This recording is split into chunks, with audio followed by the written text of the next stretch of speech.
Good evening, everyone. I would like to call to order the Seminole County School Board meeting for October 25th, 2022. Let the record reflect that all school board members, superintendent, board clerk, and board attorney are present. And Mr. Emmons, if you would please come up and introduce our invoker today. Good evening, board members and Superintendent Beeman and my assistant superintendent, Dr. Cummings. We are here with the star of the show, as you've seen already, Mr. Caden Moore. He is in our VPK program at Midway. He loves math. He takes on extra challenges, and when he grows up, he wants to be a firefighter. We are also accompanied by Miss J.D. Torres Rosario, our VPK teacher at Midway. So come on up, Mr. Caden.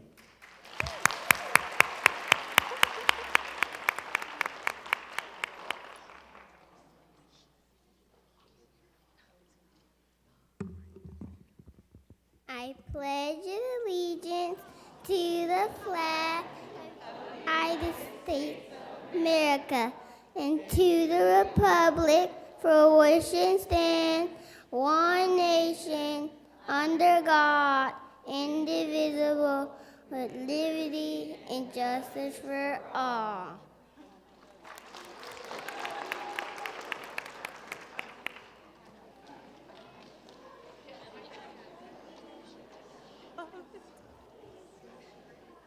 Thank you very much, Caden. That was amazing. Jill, do we have any acknowledgement forms? Thank you. Superintendent, do you have any agenda modifications? Yes, the addendum for good cause is marked on our electronic agenda by a green flag named addendum item. Okay, school board members, agenda modification, and tonight it's Member Almond, Member Calderon, Member Sanchez, Member Kraus, and then myself. No modifications, Madam Chair. No modifications, Madam Chair. No modifications, thank you. No modifications. Thank you, Madam Chair. And I have no modifications either. Do I have a motion to approve the agenda outline? So moved. Any discussion? All in favor say aye. Aye. Any opposed? Motion carries. We have a veterans presentation, recognition.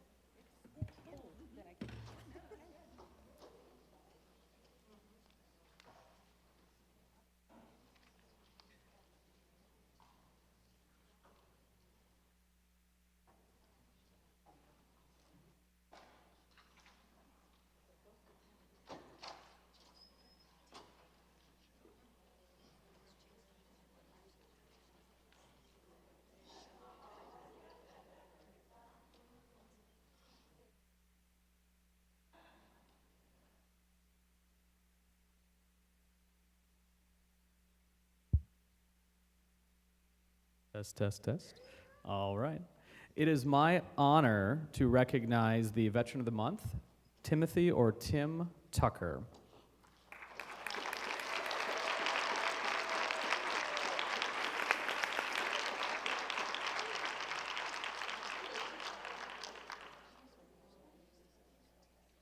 Upon graduating from high school, Tim Tucker enlisted in the Armed Forces and served in active duty with the United States Air Forces in 2003. Tim was a 4H0X1 cardiopulmonary lab technician, a position that consisted of performing many of the heart and lung function tests that determined a patient's current condition and risk profile. While stationed in Fort Bragg, he worked at Womack Hospital and had an opportunity to return to college, commissioned as an officer.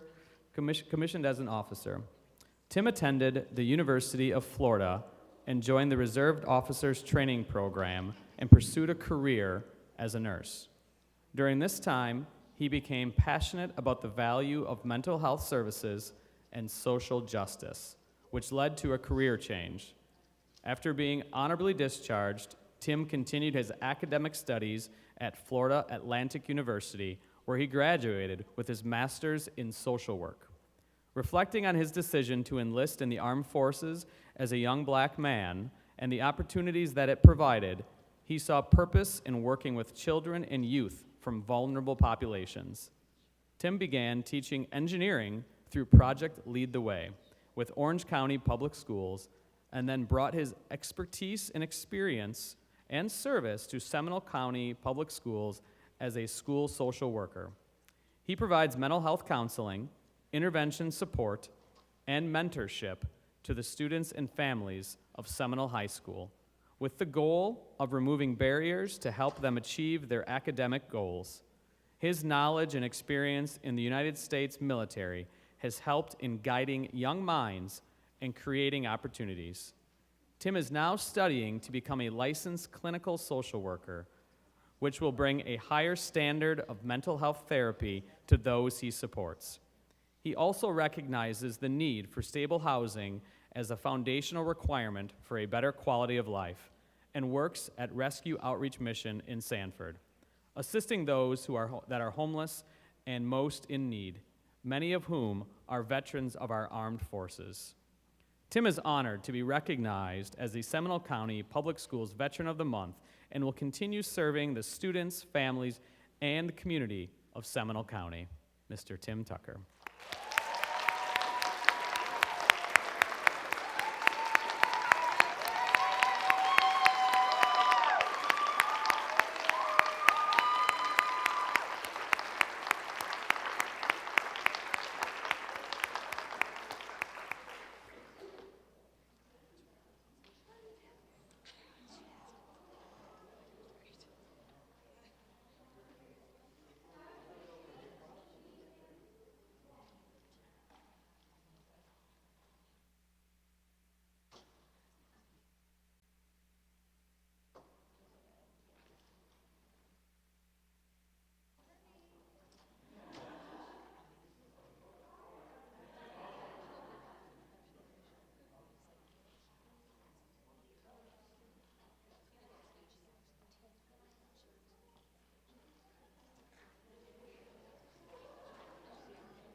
Okay, Superintendent, we have school district highlights. Yes, we have our ramp, or our ramp program update from Dr. Weissung and team as our focus on student achievement.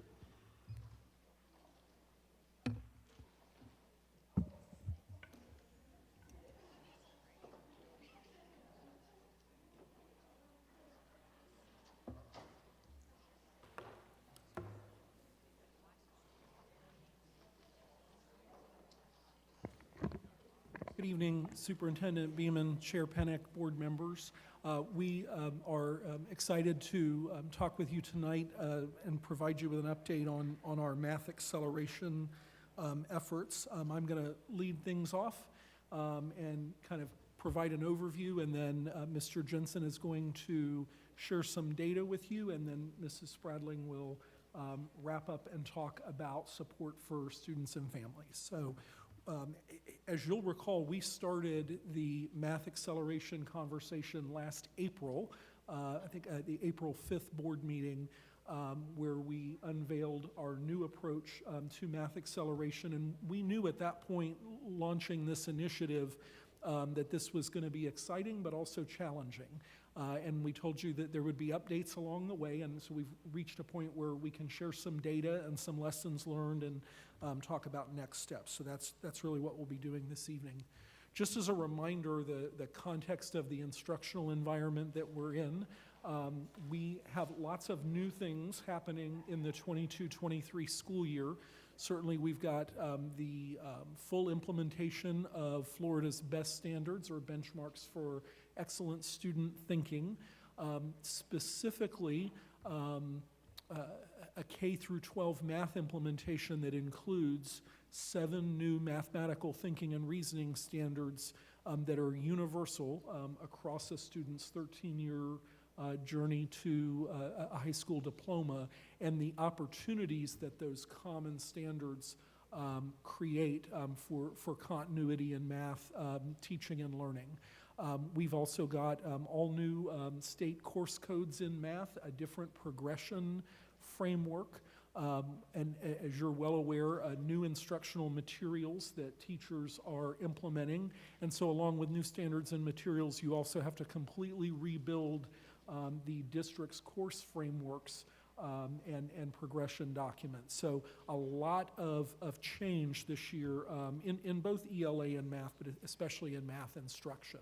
And so this really gave us an opportunity to think about how we are providing acceleration opportunities in math and to really extend the work that's been done here for many years, specifically under the former Primes and GEMS programs.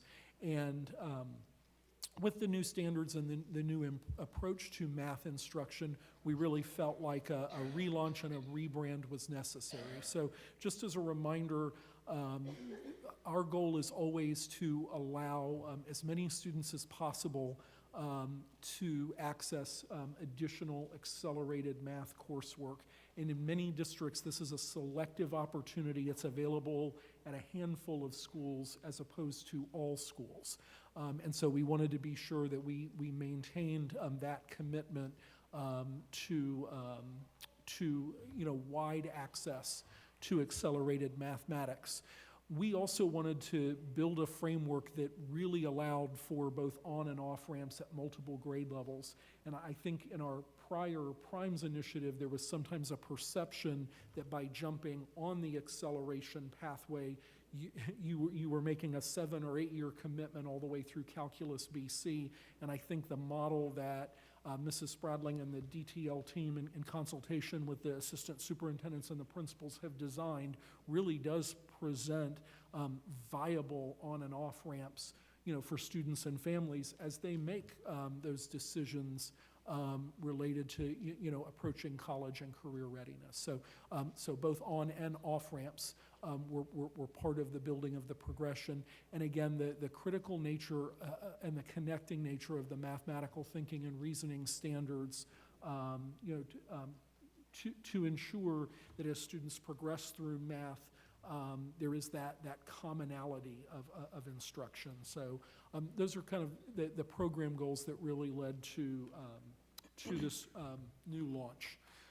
As a reminder, there is a state model for acceleration that we certainly considered, and at the end of the day, we decided as a district that the state model would not allow for the universal acceleration opportunities that we wanted to provide, and also that starting that pathway at grade 3 was too early and would require parents and educators to talk about these decisions in second grade, which we just felt from an education and curriculum perspective was not the best time to do that. And so the district built its own acceleration model, and again, this chart just shows the differences.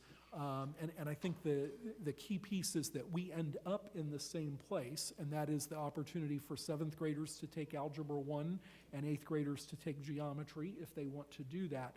But how we get there is a little bit different from the state design.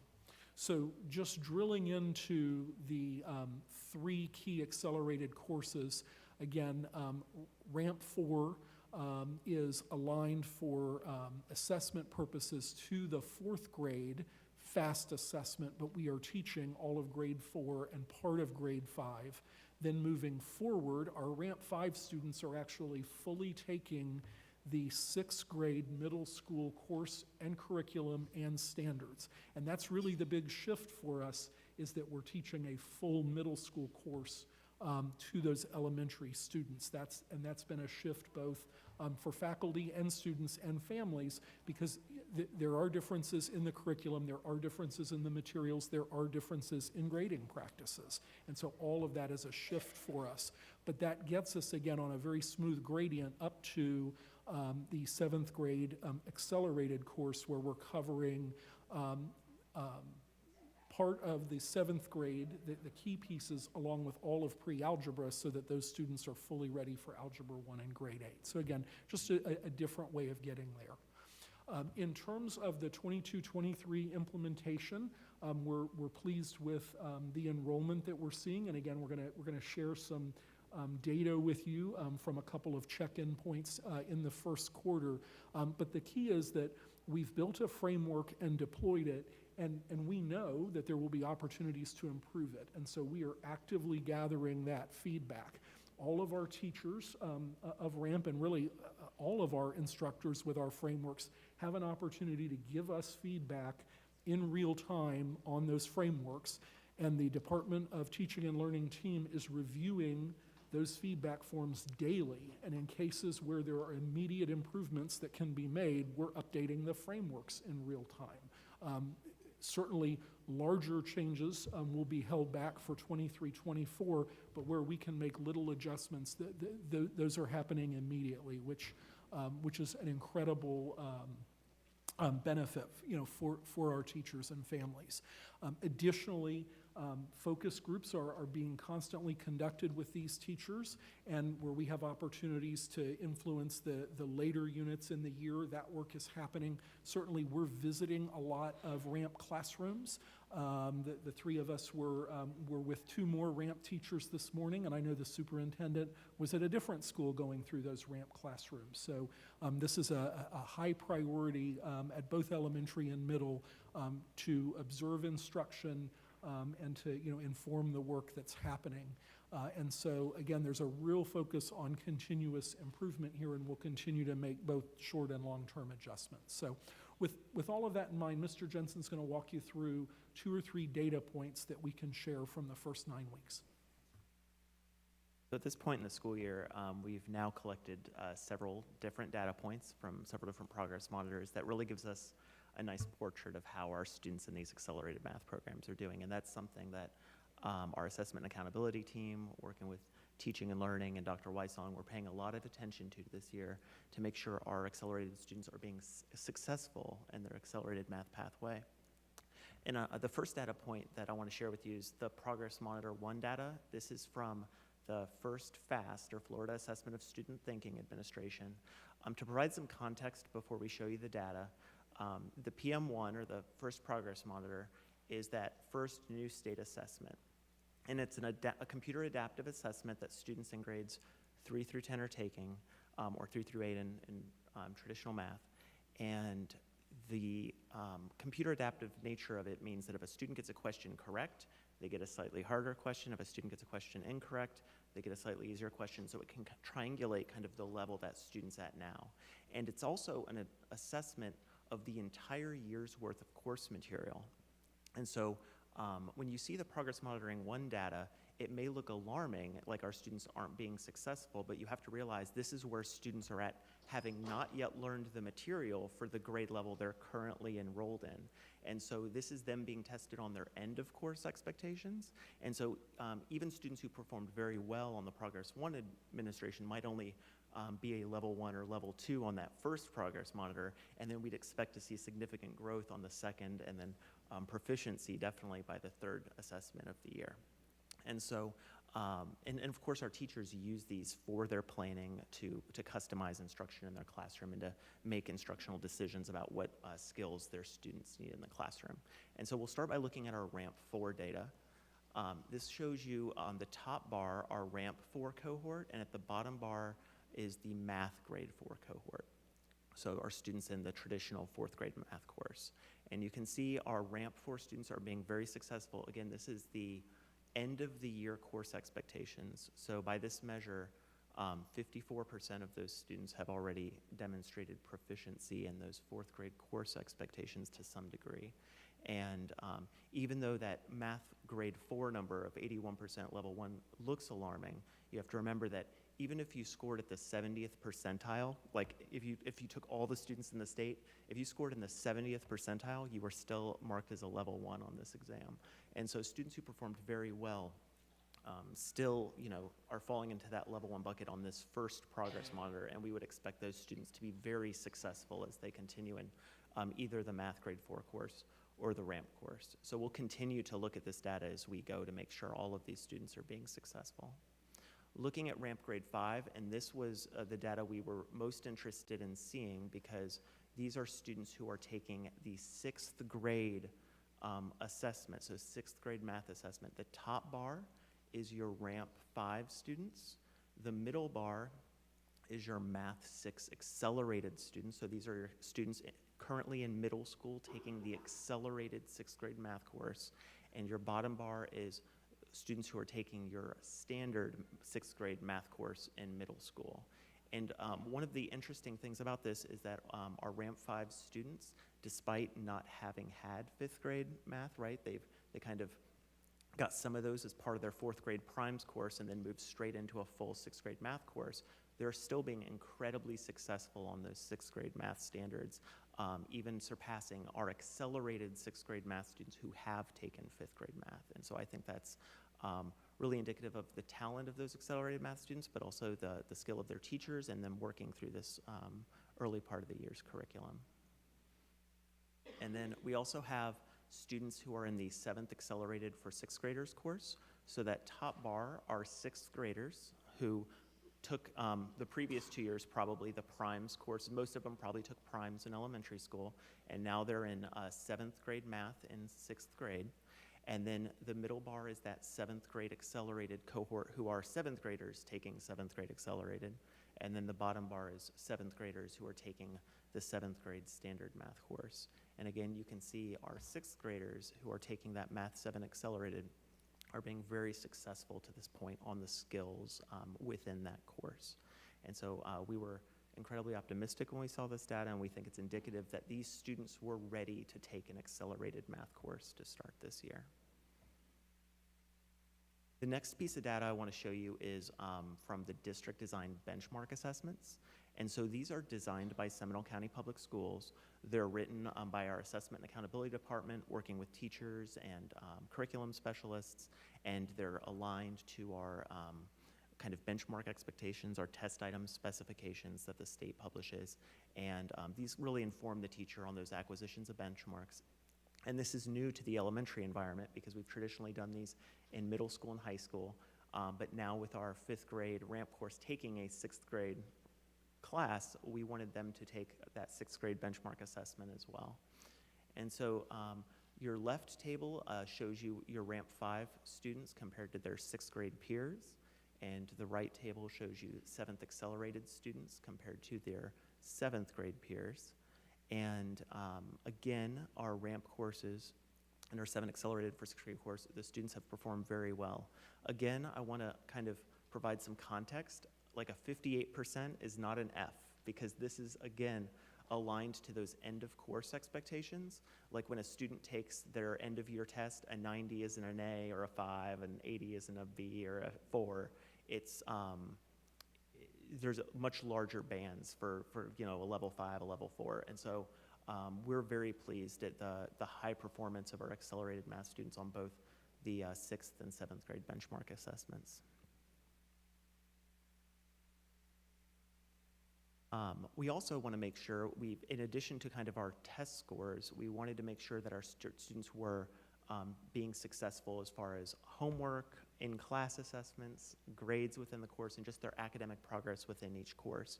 And so now that we've reached the end of the first grading period, we've been able to pull our district's grading data, and we've been able to identify how our students are performing in RAMP 4, RAMP 5, and the 7th accelerated for 6th grade class. And you can see that in RAMP 4, 88% of students enrolled in that course have earned an A or a B during the first quarter, and less than 1% earned an F grade. In RAMP 5, 81% of students earned an A or a B, and less than 2% earned an F.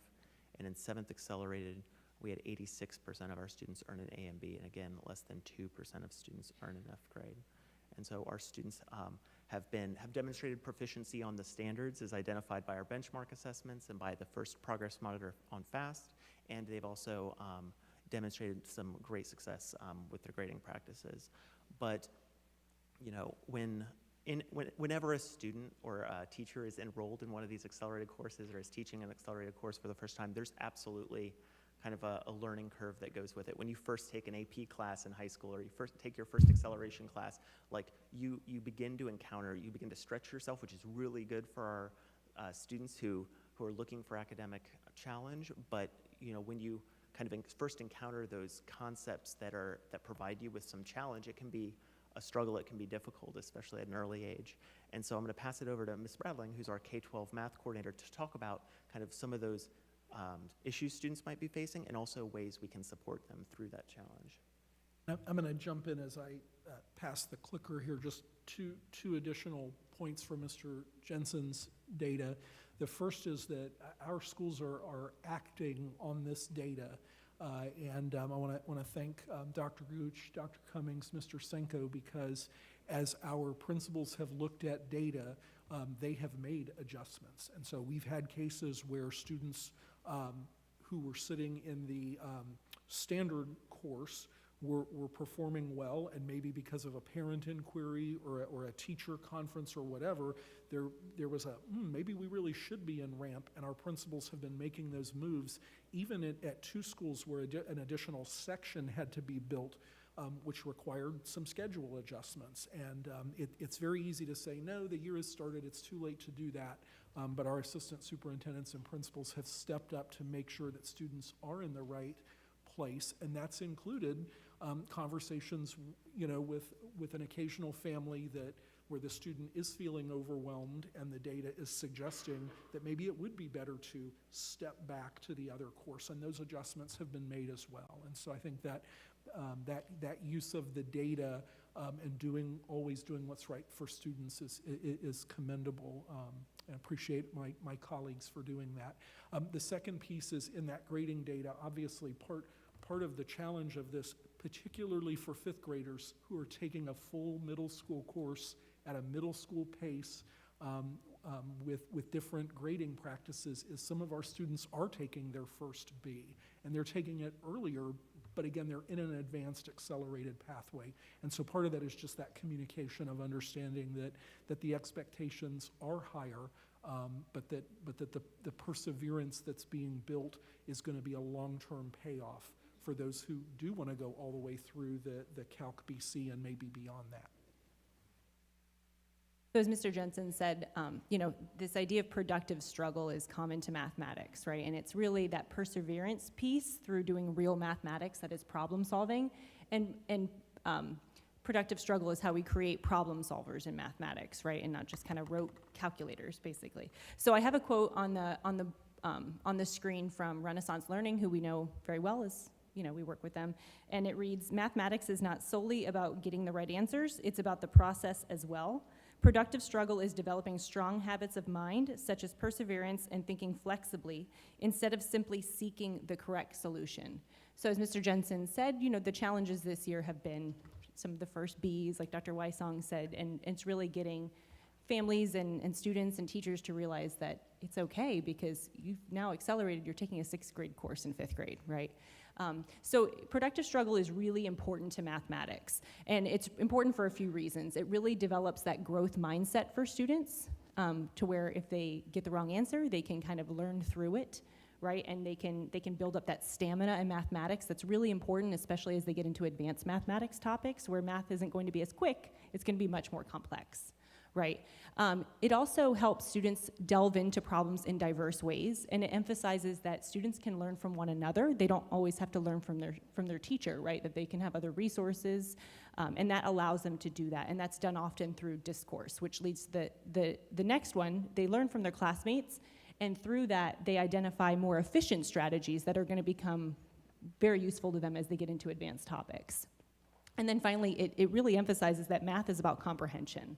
Right? You have to be able to read mathematics and talk mathematics to be a good mathematician, right?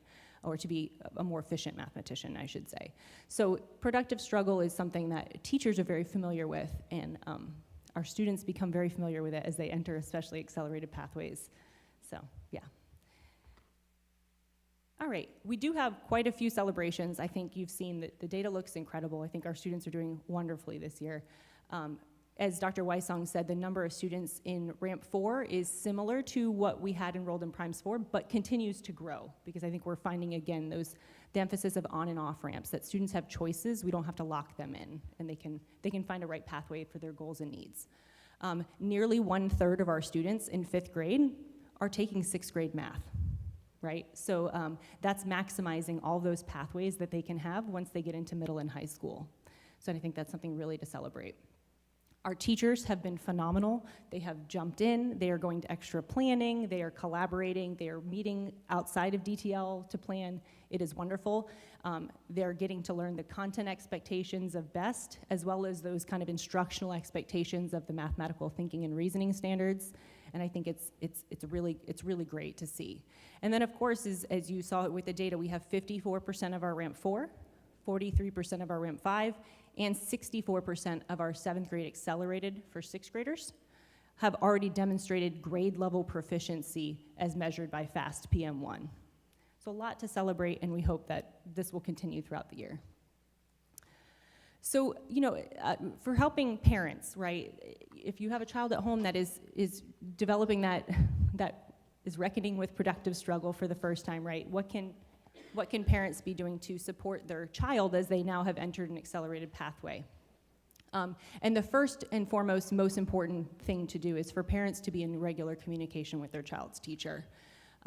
Also, to encourage a student, the student to maintain that growth mindset and to continue persevering even though math may have gotten very difficult this year, right? We also recommend that while at home, students are demonstrating productive struggle there too. So, while they're doing homework or while they're studying for an upcoming assessment, they should be checking their answers. They should be kind of getting regular feedback. Both our SAVIS instructional materials and Math Nation, which SAVIS is our K-5, so that would cover Ramp 4, and then Math Nation would be for both our Ramp 5 and our 7th Accelerated for 6th grade course. Both of those platforms do offer videos, explanation videos that students can watch after they've kind of persevered through that homework or the studying, which is a really great tool. And it was what our teachers really liked during adoptions last year about the family support. And then finally, Dreambox is an adaptive program that we have for our K-8 and Algebra 1 students in high school. And that is an adaptive program that students can use any time of day if families want their children to use. They already have access to it in Clever, and it gives them the skills review that they might need to fill in any gaps that the student or the family or the teacher feels exist. Pass it back to Dr. Weissong. We'll look forward to providing you with additional updates as we receive more data. Thank you. Calderon. Excellent presentation, but more important than that, excellent implementation. I mean, those words jumped out from that PowerPoint presentation because I saw all of that.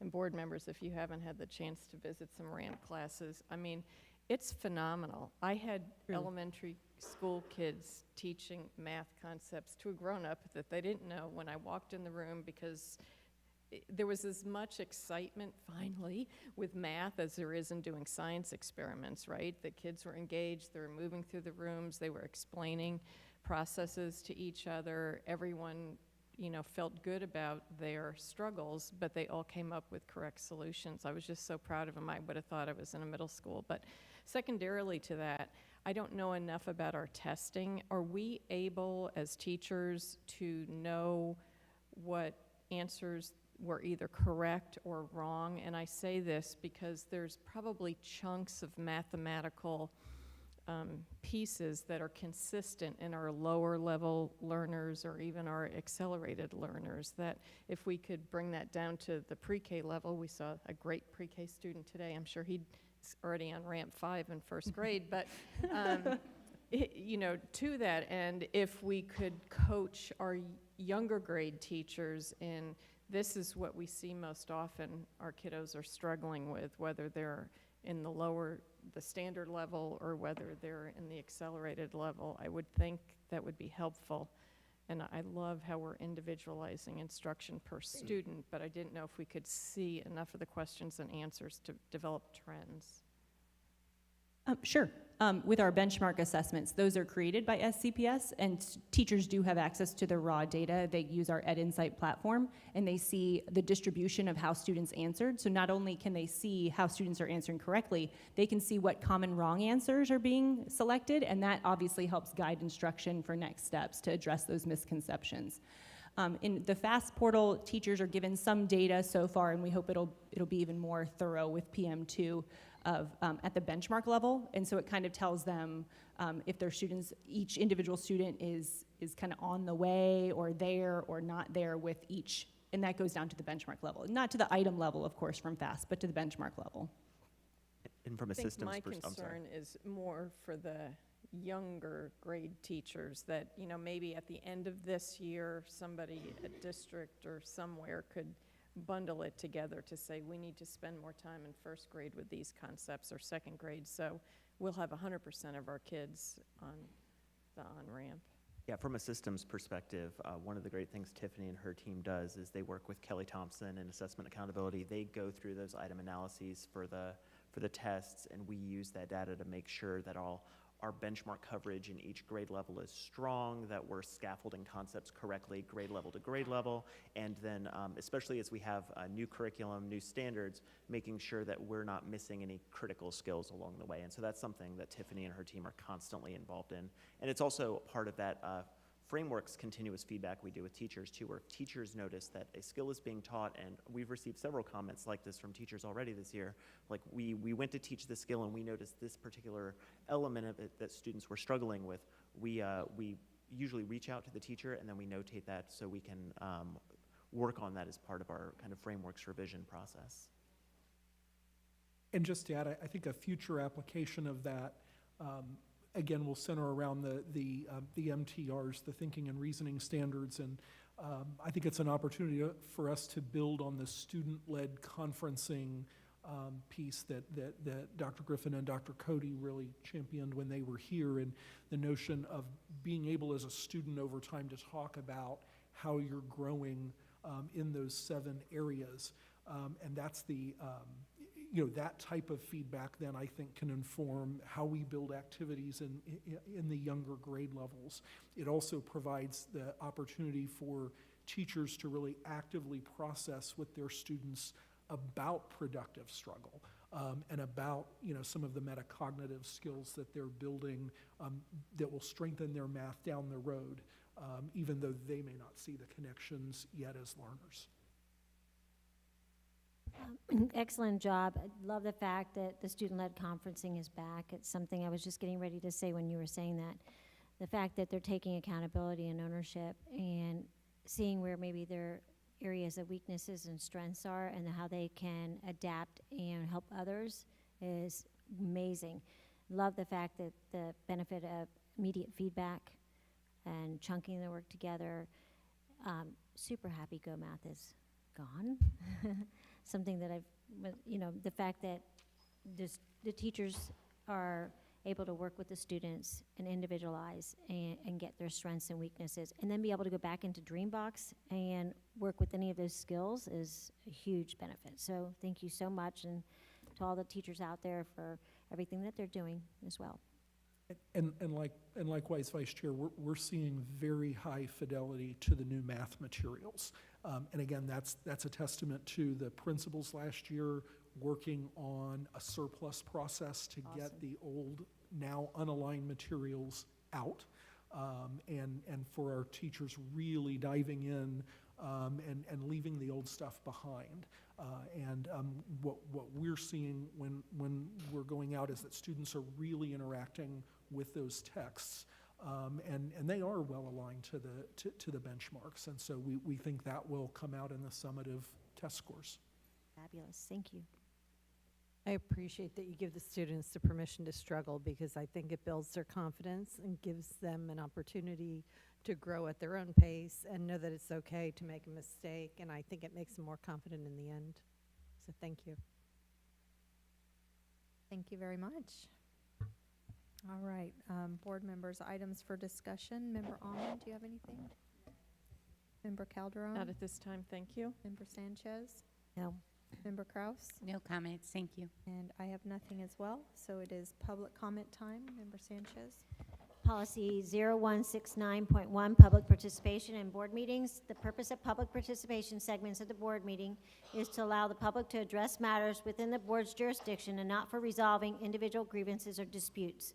Public comments related to education, the board agenda, and the district are welcome and encouraged.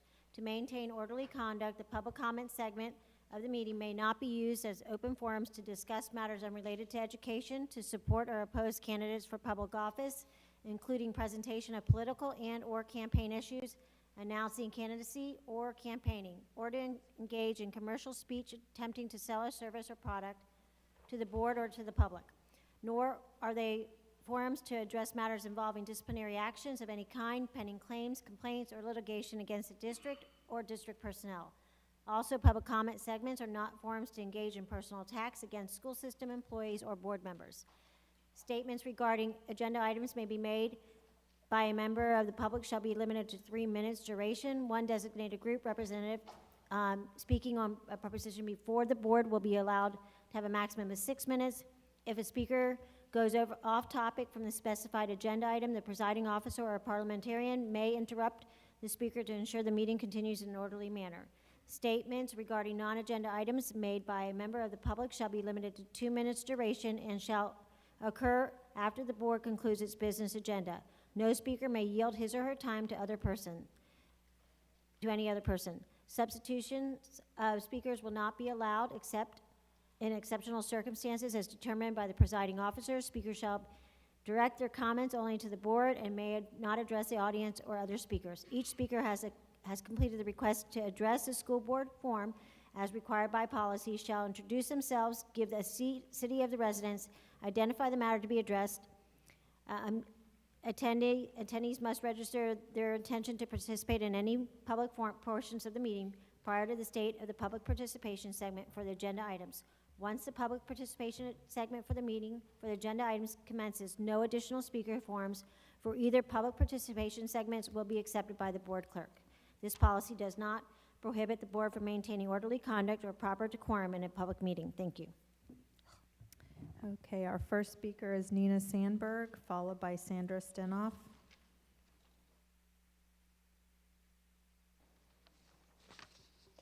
I'm Nina Sandberg, and I would like to address the school safety and security budget agenda item and the best practices assessment for our district. First of all, I think it's a no-brainer for SCPS to participate in the Guardians program. I'm unable to even comprehend what your reasoning is for not participating in this program thus far. Also, last year, SCPS had very severe safety and security problems in some of the middle schools, including Indian Trails Middle School and Markham Woods Middle School, just to name a couple of problem schools. Parents, teachers, and students became 100% fed up with the violence, fighting, bullying, drugs, and unwholesome atmospheres at some SCPS middle schools. There are many different factors which have contributed to this situation. Last week, I discovered that this board has failed to provide Indian Trails Middle School with the funding to hire an in-school suspension teacher for several years now. Our superintendent certainly should have suggested that the board fund an in-school suspension teacher for every single SCPS middle school as part of her safety and security recommendations.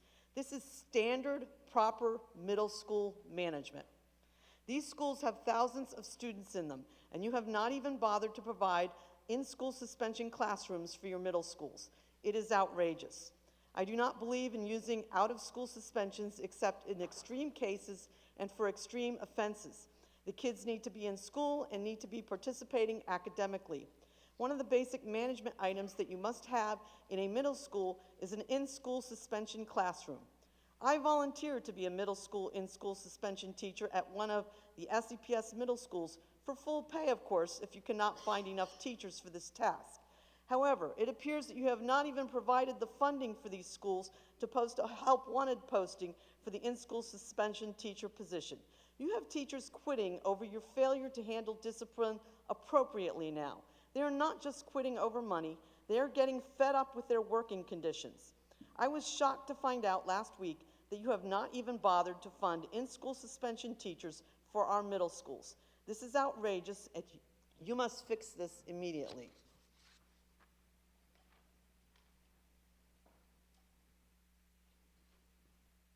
Good evening. Thank you, board members and Superintendent Beeman. I am here to represent the Opt-out Florida Network, which advocates for meaningful assessment reform in support of high-quality public education. I am addressing Agenda Item 3, focus on student achievement for math progression and acceleration. I'm requesting 6 minutes. Try to talk fast. My daughter graduated from Lake Howell High School last year. When she entered Tuscaloosa Middle years ago, she was a strong student. However, near the end of 7th grade, her math teacher suggested that she would be better served in Honors Algebra 1 in 8th grade. She was a strong enough student that it did not occur to me that she could have been ill-prepared to advance from regular math to Honors Algebra. In the 8th grade, she struggled from the very beginning, not because she wasn't capable, but because there is apparently a weeks-long gap in content between regular and honors math. She said, "A lot of this I've never seen," and that went on for weeks. Her counselor, teacher, and I considered moving her back to regular math, but none of us felt that was in her best interest. However, she never did catch up completely. I made her repeat the class as a high school freshman, and she was much better prepared for geometry and algebra 2. There are 2 issues here. The first is time. Many math educators across the state have told me that given all of the time demands on teachers, there's simply too much math content to cover well in the high school math standards. Whether a student is proficient enough or not, the class is moving on. Some teachers feel it is too much to push onto middle school. Teachers need more time with students that is not just lecturing and assessing. Students may be able to work the mechanics of a problem, but their understanding of abstract math concepts is not really mature at the middle school level. But if there are students who are capable, they should be afforded that opportunity. So you may ask, but where can we squeeze more time out of a school day? I urge you once again to look at all the time SCPS dedicates to testing and preparing for testing, which robs teachers of time that could be used for genuine instruction, and not all of that is state mandated. Develop a teacher-nominated committee for elementary, middle, and high school to look at all of the redundancy and assessments in the district. It is there. Your teachers tell me so. Moving on. Secondly, I'd like to address equity in math education. I know that Seminole and Orange County have worked with Dr. Paul Cottle at FSU to help improve access to high school physics instruction to better prepare more students for college physics, the gateway class to strong engineering pursuits. In order to support that effort, Orange County's calculus project helps prepare more students in middle school for higher level math with a summer boot camp. Specifically for students like my daughter was, students in regular streams but who are identified as capable of higher level math but who may lack sufficient background. Had she been provided access to early support such as that, I am confident she would not have had to spend another year. Seminole County has retained its standing as #1 STEM district in the state. So while there may be districts trying to knock us off our perch, our competition is really just ourselves. If we are to surpass that test-based ranking and transform this district into the science powerhouse that we have the potential to be nationally, this must start by providing a more equitable access for all students, not just the students who show potential for higher level math performance, such as the students who are recommended for GEMS in elementary school. I want to share a thought on the Equity Advisory Committee, the vital work which has been attacked in this room by some parents and questioned by at least one school board member here. We would not dream of removing an IEP or a 504 from a student with special needs. We all can agree that these supports are needed to provide equitable access to a high-quality education for children with special needs. Other supports, though not federally mandated, are equally as important for children who are marginalized, disenfranchised by poverty or ability, to help them to achieve equity. Equity is not a dirty word. It is only what is needed to be fair. Equity does not take away from others, but elevates us all. From lifelong educator and celebrated Volusia County English teacher David Finkel, the idea is that giving every student exactly the same material is equitable. This idea is quite frankly wrong. Google equity versus equality, and you're told that equality means each individual or group of people is given the same resources or opportunities. Equity recognizes that each person has different circumstances and allocates the exact same resources and opportunities needed to reach an equal outcome. Making every child do the exact same work is equality. It is the sameness, as they call it in the book, The Giver. It is not equity. Equity means helping each student to a similarity of outcome using a variety of methods. Summer math camps are one such support that would do much to help more students who are capable to rise to the occasion and, more importantly, to have more equitable access to higher level math and later on physics. It is not enough to provide high level classes. We must also provide the additional support so that more students who have the potential to achieve can also participate. Without a doubt, there are students flying below the radar right now who have the potential but not the access. These students will be future human capital lost to our community and our society. A simple summer math boot camp has the potential to change the entire trajectory of a child's life. Perhaps it is the child who will be the first in their family to go to college. Perhaps she will be the next NASA astronaut. I would like to say special thank you to Superintendent Beeman, who took the time on Saturday to have a serious, brief conversation with me about the potential of growing a real culture of science and excellence across the district. It was a beautiful expo at Millennium Middle. Thank you. Jessica Tillman, followed by Stephen Cornea.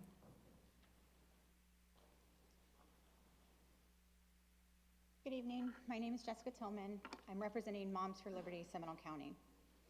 Agenda item F is concerning. This seems like a new position at the district office with the capability to earn up to $120,000 a year. We have staff of all kinds, from teachers to bus drivers, coming complaining about pay, and the superintendent seems more concerned with adding high dollar positions at the district level than finding grants and funds to increase already existing staff pay. It also seems this position may be unnecessary, as there are already staff at the schools who handle this.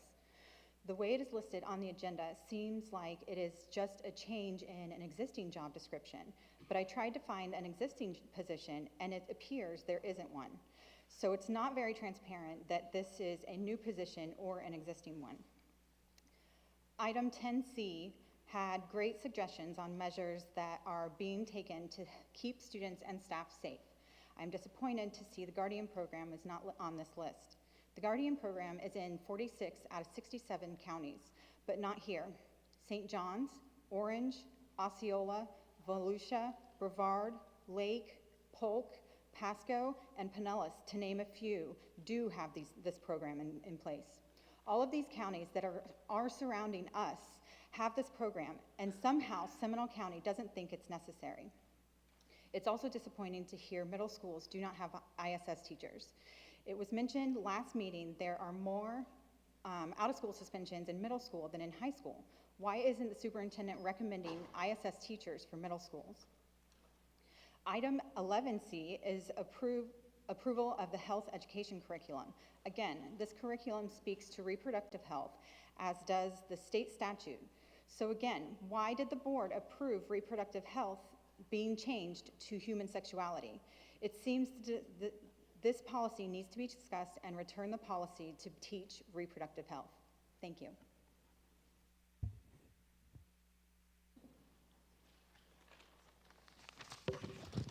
Madam Superintendent, board members, I rise to speak to agenda item G regarding the soliciting proposals to find health insurance for the district, particularly in the area of mental health care.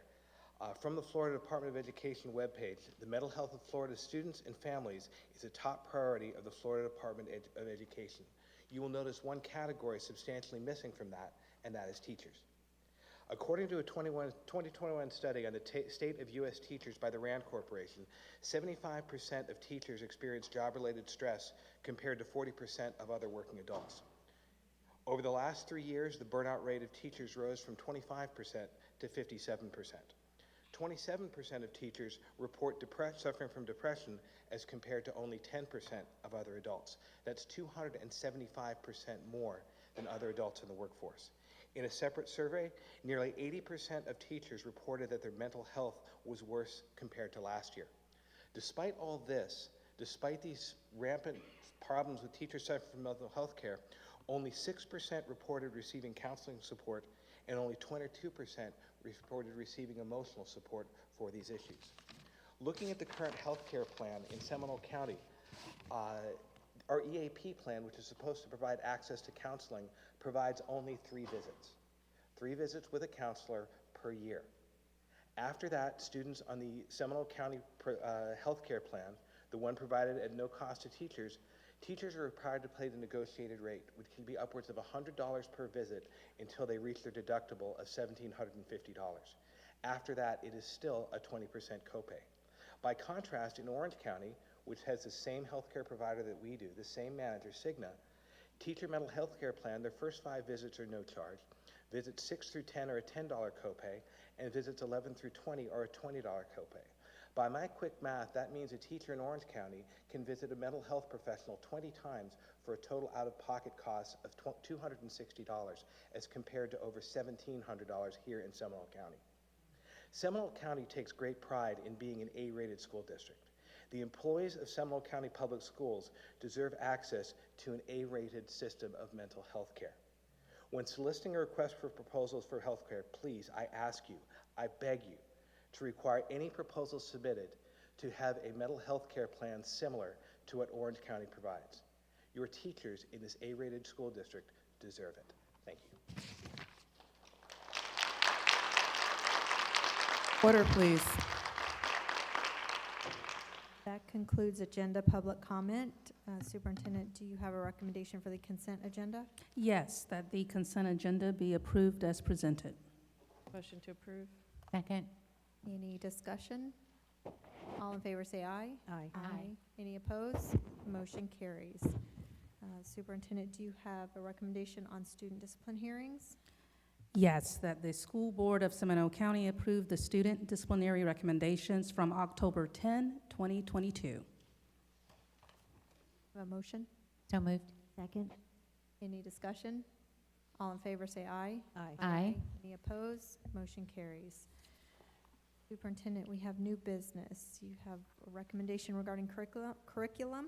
Yes, the first item is that the school board of Seminole County adopt the instructional materials, recommendations of the Social Studies Adoption Committee for K-5 Social Studies, and authorize the superintendent to purchase the highest-ranked committee choice that also appears on the 22-23 Florida DOE Social Studies Instructional Materials Adoption List, current at the time of purchase. So moved. Second. All in favor, or any further discussion? All in favor say aye. Aye. Any opposed? Motion carries. You have a second recommendation? Yes, it's that the school board of Seminole County authorize the African American History Instructional Materials Adoption Committee to expand review of course materials beyond the publishers identified on the 22-23 Florida DOE Social Studies Draft Short Bid Report.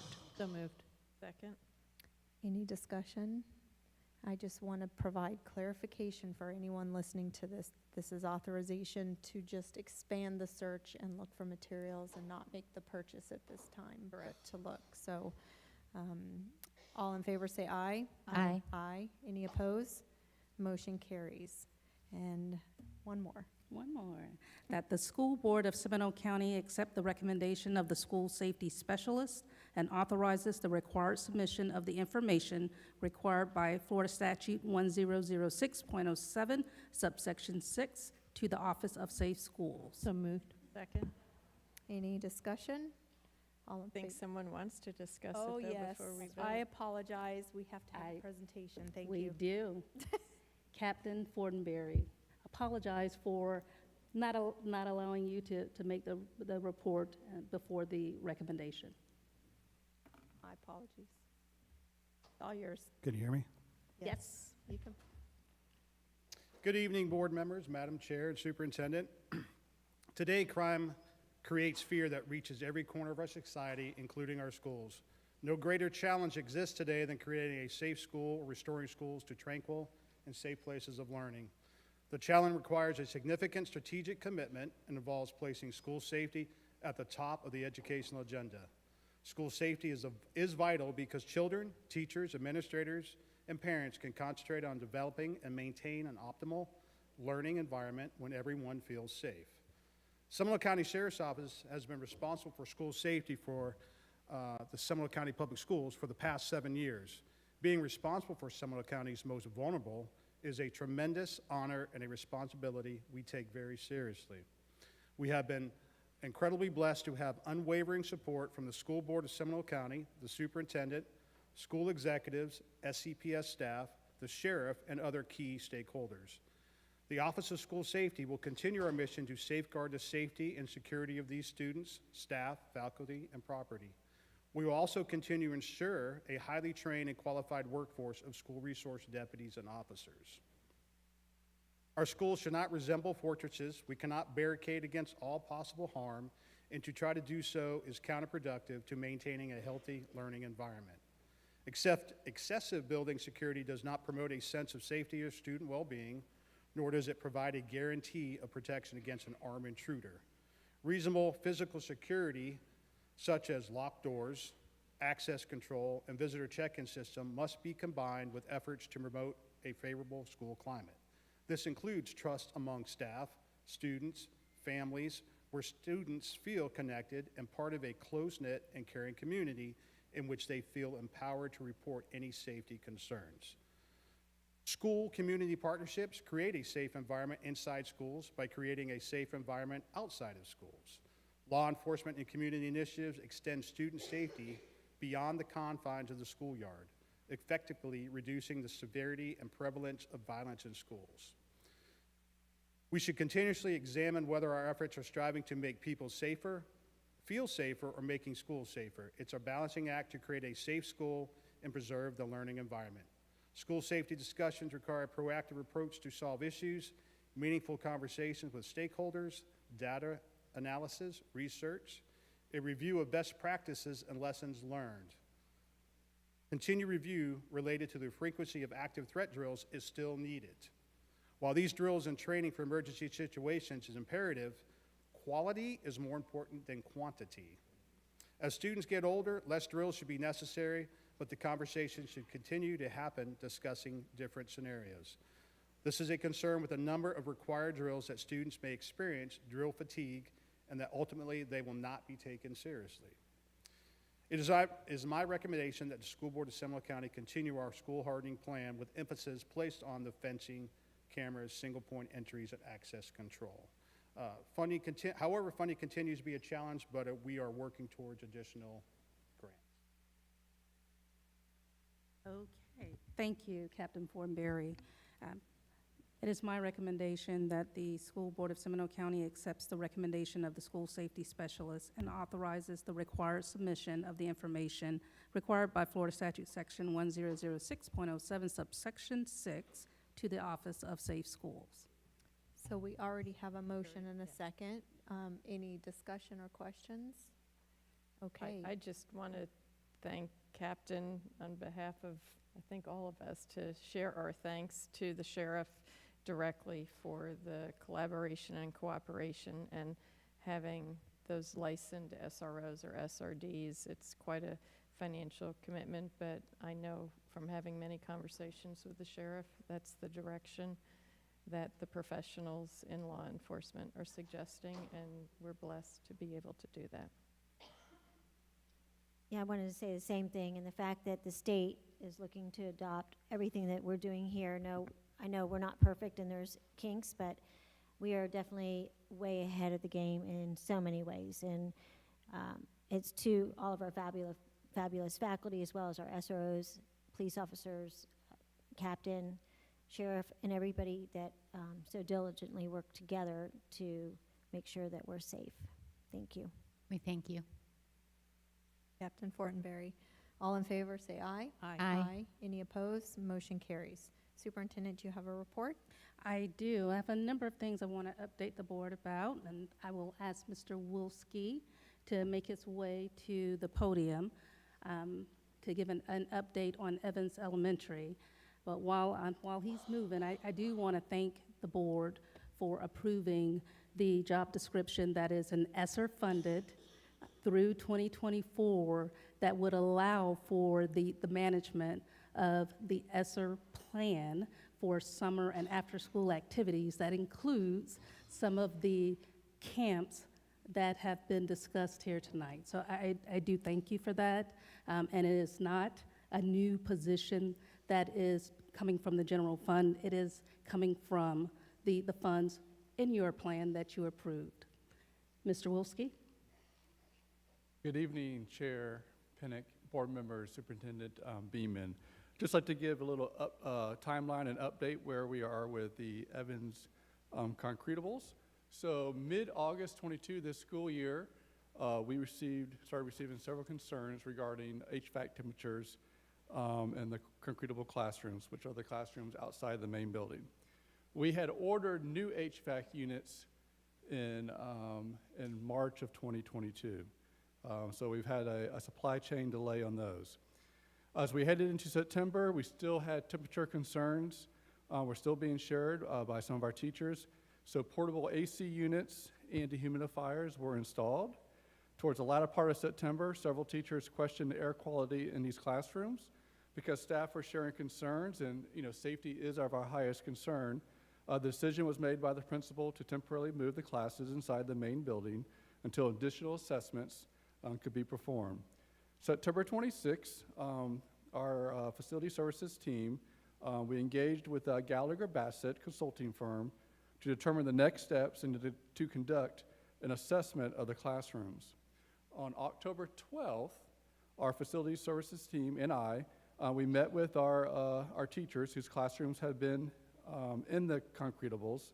We had originally planned to meet September 28th, but we had to reschedule based on Hurricane Ian, so that's why the delay on that. The weekend of October 15th and 16th, new HVAC units were installed in the concretable classrooms. The vendor was able to provide us a partial delivery on those units, so we got a little bit earlier than they expected. The week of October 18th, we had an independent environmental consultant was on site conducting assessments of the classroom. So kind of where we're at now. So the independent environmental consultant is working on completing those assessments, coming up with a final report. He will develop a scope of work for whatever items may require attention. Whatever work that may be necessary to be done will be conducted by a certified environmental contractor and overseen by the independent environmental consultant. All the work will be completed in compliance with the Florida nationwide industry standards, EPA and OSHA, and then all work will be finalized prior to any staff or students being allowed to return to our concretable classrooms. So right now we're just waiting on that final report so we can start working getting our students back in the classroom. Do we have an ETA of when the report will be delivered? We're hoping very soon. So if it's not towards the end of this week, early next week. Any other? Go ahead. Are we able to get a preliminary report before the final report, or is that something that they wait until the end? They wait till the end because what they're going to do is they put the report together, and what was shared with me, with our team, was that then they will also have that reviewed before it's finalized and shared with us. Makes sense. Thank you so much. Like a peer review. Appreciate it. Any other questions? Go ahead.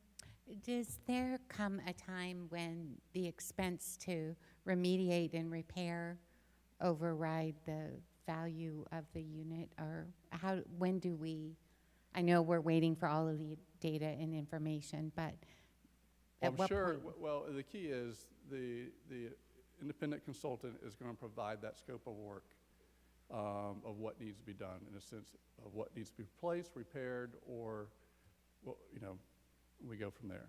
Okay. Any other questions? Thank you, Mr. Wolski.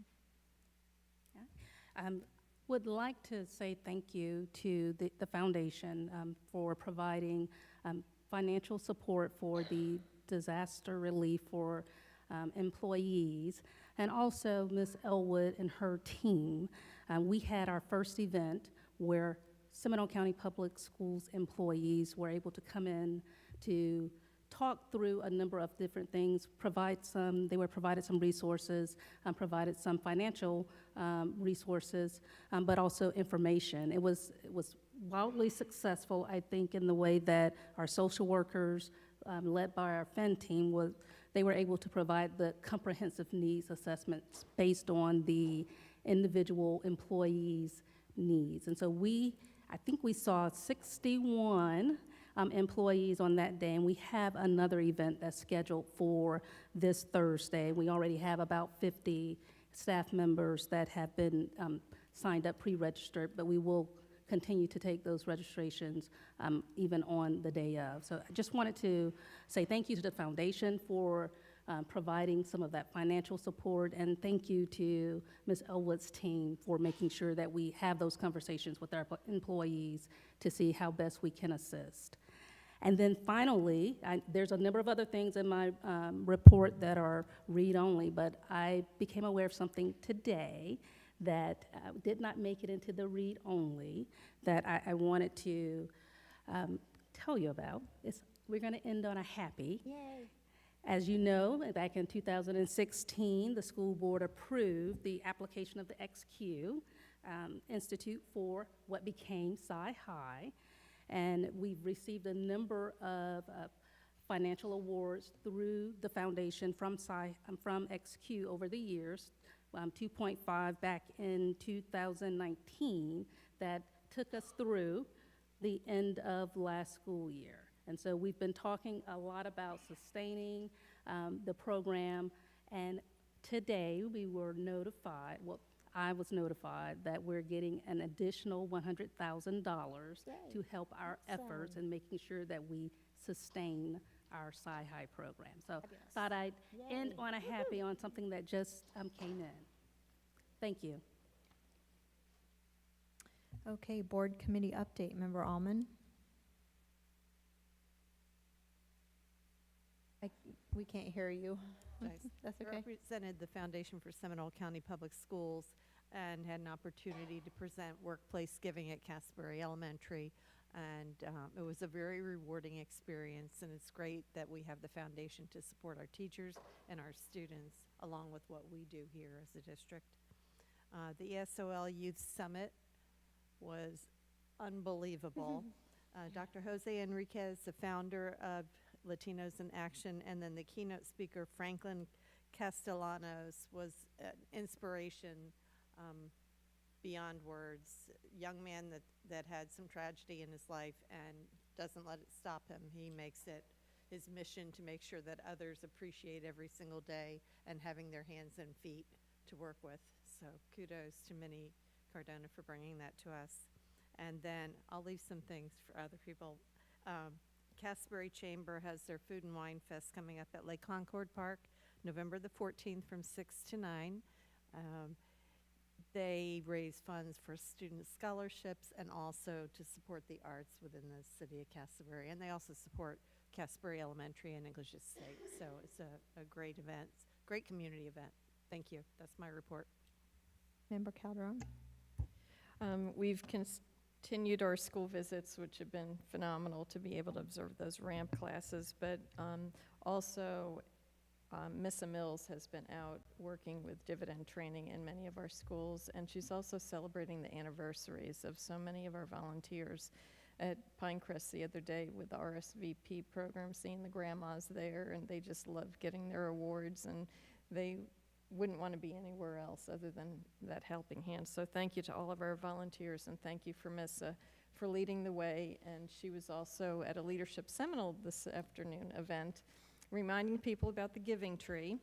We do have more students in need this year, and we want to make sure the holidays are special to them. So I'm sure we'll be posting through social media, but there'll be a QR code that you can go right online, order through your own Amazon account, and have it delivered right here to the offices. Alternatively, if you'd like to purchase on your own or drop off gift cards, we're accepting all of those donations until December 5th. So keep that in the back of your mind if you'd like to support our special students. And I'd like to publicly thank Abby Sanchez for wearing the Seminole High School football jersey. It has become a tradition that I will bet whoever. Last year it was Mrs. Pennick who got to don that beautiful shirt. It was Seminole High versus Lake Mary High, but this year for homecoming it was Seminole High and Lake Brantley. And who won that game, Mrs. Sanchez? Not telling you. Poor Lake Brantley has their homecoming game this weekend. Really, and I have to wear this. But this is very few, this is not heard from my mouth very often, but go Knowles. Seminole High Knowles, that is. The Orlando Science Center had their board retreat this past Saturday. I got to spend the day with some phenomenal business leaders that are supportive of STEM within our schools, and I urge the school district to continue all the positive relationships we have with that entity. Thank you to our students and teachers who displayed artwork at the Winter Springs Art Festival this past weekend. And I want to publicly again thank WOW, the internet company that will be coming into Seminole County in the very near future. They donated $45,000 to Goldsboro Elementary. Ms. Krause was able to be there, and we met all the senior leadership team, and even from their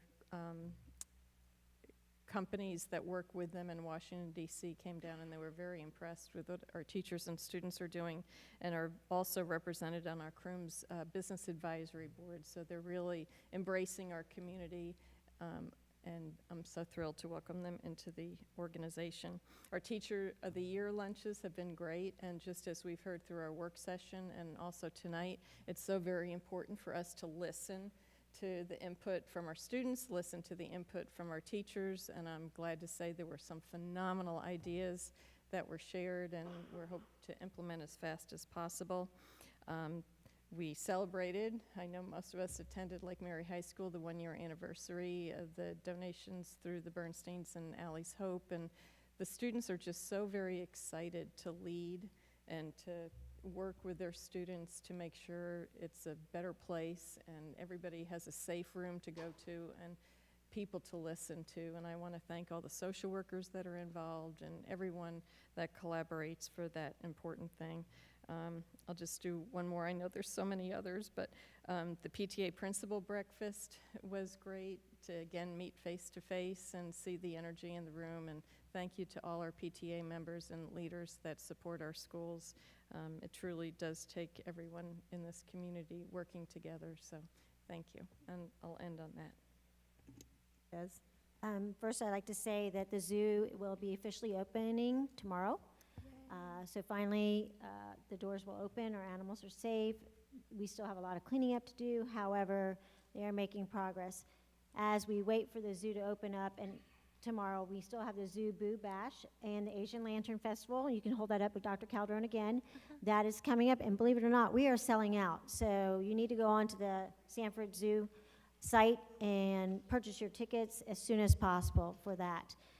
The Zoo Boo Bash will be this weekend, and it's a great way for your children or anybody else's children to see the animals and also trick-or-treat at the same time. Also, Wekiva Island has offered their location on Friday evening from 4 until 11 p.m. to help raise funds for the zoo until we get FEMA money to come in, since we've been closed for about 3 weeks now. The wellness, I'd like to thank the Wellness Committee, Amy Smith and Kate and Don Bonts and everybody that helped organize our fabulous Top Golf event for the Sanchez Squatters, who won last year. The award, we had a great time. Teague was not able to be there. That was the only school because we had to set it up for a different date due to the hurricane. But I know I know that Sarita and I had a great time. You can see every single person in there. They let off steam. They had so much fun. It was so relaxing, and I hope we can do more and more of those events. It really was well needed, and we had a blast. So thank you for putting that together. Homecoming events, as we know, are going really well. Please, if you're listening, talk to your children about being smart, making good choices, thinking before they decide to do something that they may regret. That's all. I'm going to leave it at that. Also, I'd like to thank Dr. Williams for helping with and also organizing the D.D. Schaffner Marching Band Festival. We had a fabulous time at that. All of us pretty much were there for that, and it was, once again, phenomenal. But to also watch those parents in action as well as the students, and to see how well they work together and how they just can agree to disagree, but they all get along and they just do an amazing job. They're such great role models. Running for Heroes also was this past a couple weekends ago, 501c that honors our actually police officers or fallen heroes that have died in the line of duty. And one of our students, Zachariah Cartledge, is the one that started that many years, my gosh, 3 or 4 years ago now. And he is still doing a great job with it, and we now have a facility there that anybody can go and look and check out. It's really neat to go and see. And then the last thing I wanted to say was thank Minnie Cardona and our ESOL department and Latinos in Action. Boy, we had a great time dancing at the farmer's market. Sarita has some great moves as well. And we really enjoyed it. It was a lot of fun. And I know a lot of us have been going to different events. I couldn't make the Lake Brantley one, but I know you guys were there. So I appreciate you all being there for that. And other than that, have a great evening. Member Kraus? Thank you. There are a couple things left. The Children's Cabinet, of which I'm a part, they are going to combine with Community Alliance, which we talked about. I think that'll be a good partnership. Their guest speaker last month did a presentation from Primary Care Access Network, and I'll forward you all the email. They help you locate low-cost insurance and health care for those. It's a 501c3 as well. I attended the ribbon cutting for Lotus Behavioral Health, which is a residential treatment center for youth ages 12 to 17 for addiction and recovery. They have a fabulous home away from home. Most of the residents stay for 45 days, and I was able to represent us there. We visited Lawton Elementary with the superintendent and Mr. Cinco, and you were talking about the math on and off ramps. Well, I had to go off the ramp to get Mr. Cinco to help a student with a problem because I didn't know how to answer it or how to help her. But that was an interesting visit. We also did the Lake Brantley Latinos in Action during their lunch break. That was fabulous. All the student groups were present and participating, and they had a lot of fun. And then the Student Transition Achievement Center ribbon cutting. I hope there's something left for you, Amy, to talk about. That was a fabulous renovation, classroom setting, and so happy that we have that for our students, our JET students. Thank you. Dr. Calderon, you had one more thing you wanted to add? I forgot to give a shout out. I thought someone else was in attendance at this event, and I realized I perhaps was the only board member there. Our community leadership training that we offer to our community each month. This month, I just wanted to give a shout out to Sean Gard-Harold, did a great job on e-pathways. We met at Seminole High School, and the community members got to tour either the Health Academy or the aviation magnets, and then we came back and described all of our programs of emphasis in magnets, and it's just so exciting, the different pathways. We talk about math on and off ramps, but we offer so much more than that. So we truly are allowing the students to find their E, and it's great when you can see it come to life. So I just want to thank the community members who joined the Leadership Academy, but most importantly, our staff who go above and beyond to provide that learning experience so we can all better support our students and staff. Thanks. Member Almond? Thank you. I'm going to use the same excuse as Dr. Calderon. I thought someone would say this. The Choices Expo at Millennium this past Saturday. Oh my goodness. You couldn't move. I described it as a mosh pit. It was great to see the community engaged. So many families, so many young kids that were interested in their future and the choices that they could make.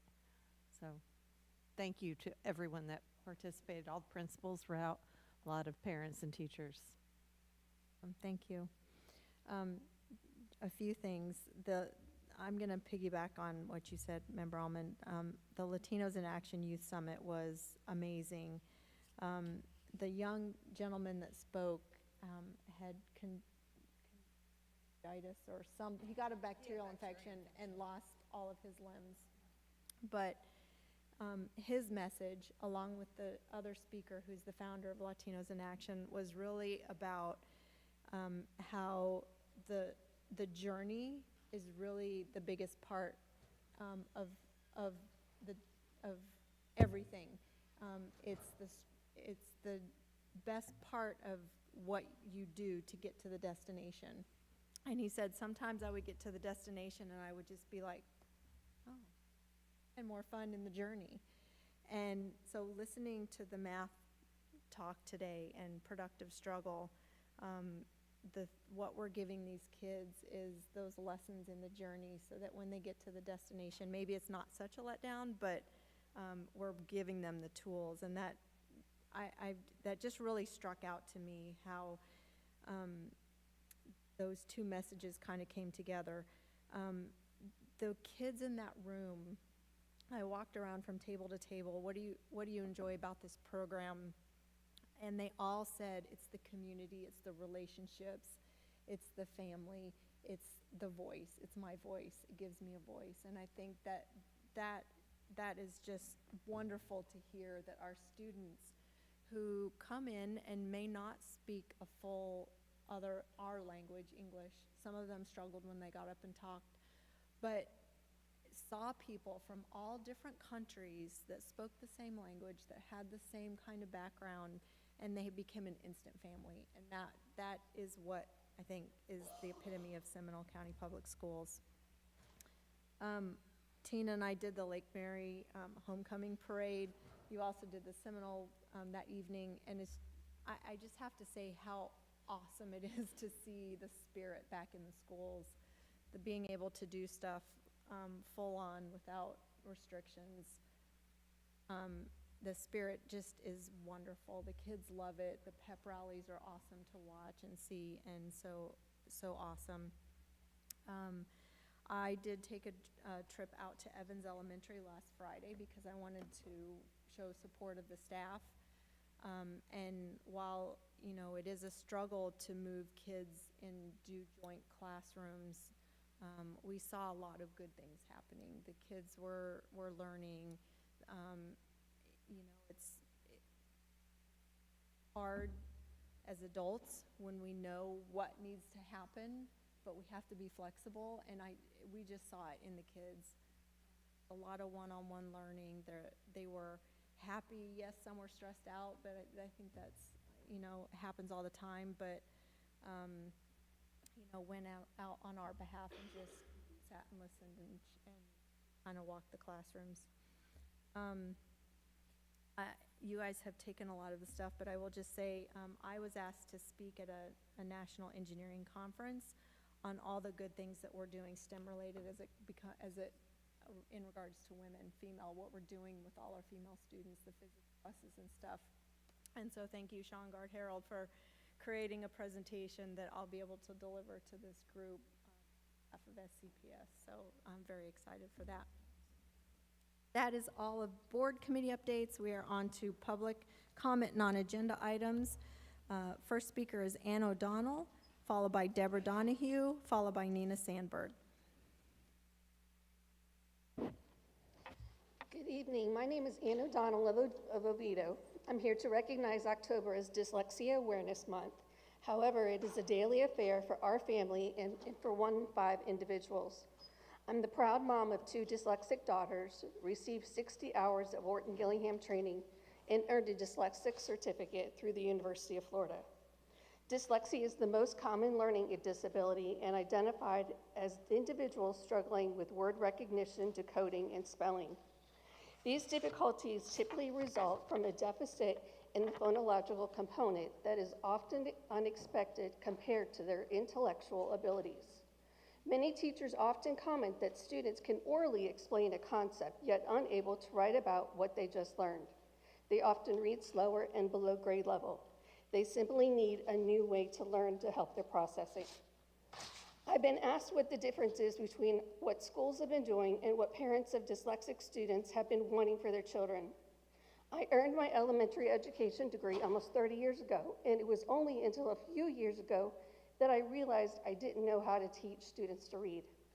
The difference is that dyslexics, struggling, and all readers need to learn through an explicit, systematic, and multisensory approach. While we often teach students that there are 26 letters, do we teach them that there are 44 phonemes in the English language? We no longer teach students to guess at words, look at pictures, but to teach them the skills truly to decode. Are we teaching students that some rules don't follow rules and are regular? I can't ask a student to sound out a word like said and put. They don't follow the rules. Many students years ago never knew about the word pandemic. However, the science of reading could have taught them that it is from the Greek language ik, meaning relating to, dem meaning people, and pandemic simply means relating to all people. I ask that the board start looking into ways to teach science of reading to all students. Thank you. Thank you. If you have additional information you want to share, Jill can take it and send it out to the rest of us. Good evening, board members. Good evening, superintendent. You're at a critical crossroad for teacher retention and recruitment in this district. I've listened to the last several meetings, and I've heard teachers beg you for better working conditions for themselves and learning conditions for their students. Doesn't appear to have happened yet. I've listened to teachers, speech pathologists beg you for more money. It hasn't happened yet. One of the factors of teachers who cite lower levels of morale is that they feel a lack of respect by their own school board.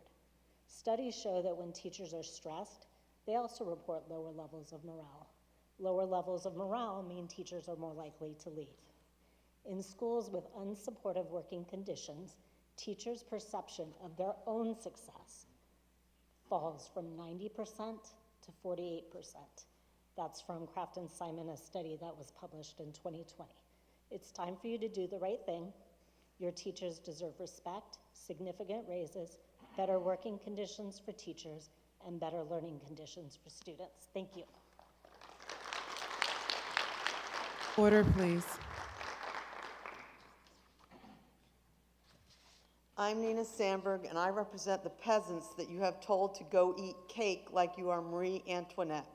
You need to restore non-agenda public comment time to 3 minutes immediately. You need to vote to do this tonight, as you had no business taking non-agenda public comment time away from the citizens who you work for. They pay your salary and they voted you into office. You have betrayed their trust and you have given them your middle finger. Employees, parents, and students do not review your hundreds of pages of agenda packets to pick something to talk about when they come to the public board meetings. They come to the meetings because they have a school-related problem that you need to fix that is not necessarily in your agenda packet. They need at least 3 minutes and 380 lousy words to explain the problem to you. It is your job to listen to them and then to attempt to fix the problem. You are now so selfish, self-centered, and arrogant that you cannot give them 3 lousy minutes of your time to listen to their problems, even though they are paying you to do so. You know this is wrong. Why haven't you fixed this yet? Supposedly, at least 3 board members support making non-agenda public comment time 3 minutes again. So why are the citizens still getting only 2 minutes when you don't even support the policy that you supposedly voted for? I don't know why you voted for it, but you need to unvote for it and fix this tonight. Also, the situation at Evans Elementary School is an emergency situation, and it needs to be treated like an actual emergency.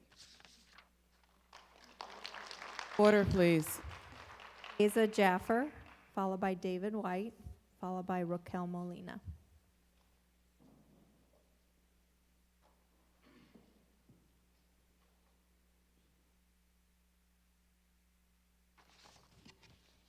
Good afternoon, members of this respective school board. My name is Faiza Jaffer, and I'm a senior at Lake Mary High School. First, I would like to extend my gratitude to all members of the school board for taking time to listen and consider changes to current Seminole County policies. Today, I'm here to advocate for students who are survivors of sexual assault and/or harassment in Seminole County School District. What is sexual harassment? The legal definition of sexual harassment states that it is an unwelcome sexual advance, unwelcome request for sexual favors, or other unwelcome conduct of a sexual nature which make a person feel offended, humiliated, and or intimidated, where a reasonable person would anticipate that reaction in the circumstance.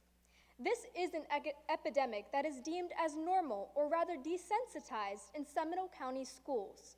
A survey conducted at a high school in Connecticut found that 78% of students reported experiencing at least one incident of sexual harassment since starting high school. This isn't just an isolated statistic. This is a testament to the prevalence of sexual harassment and or assault.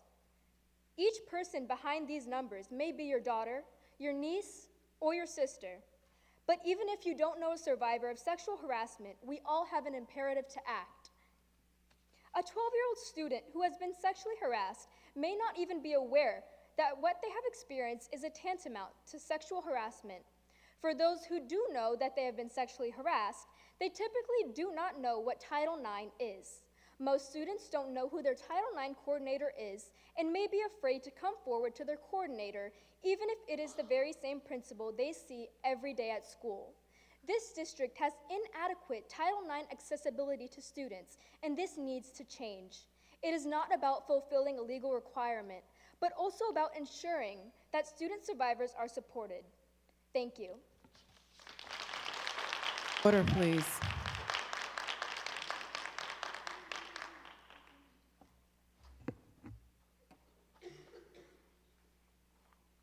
Hello.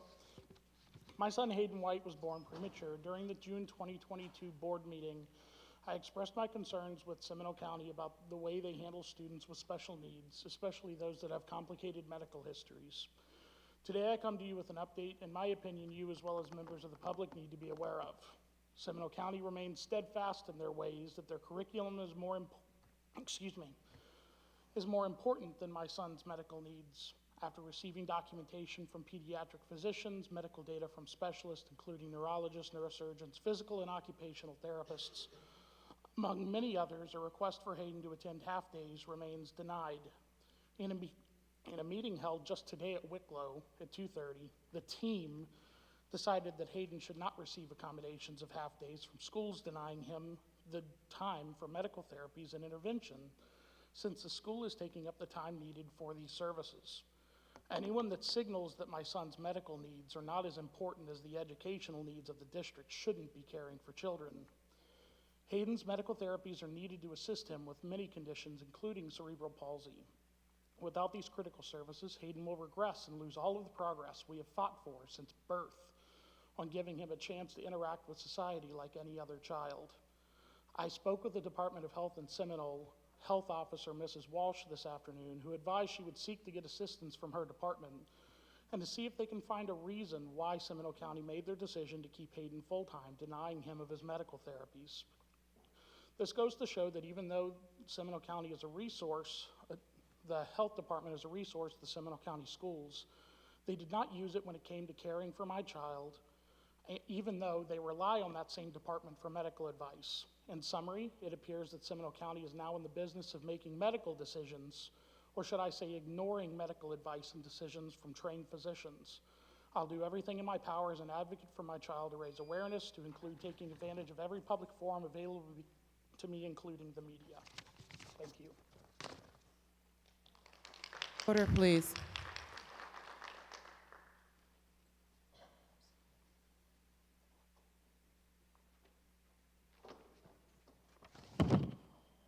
Good afternoon.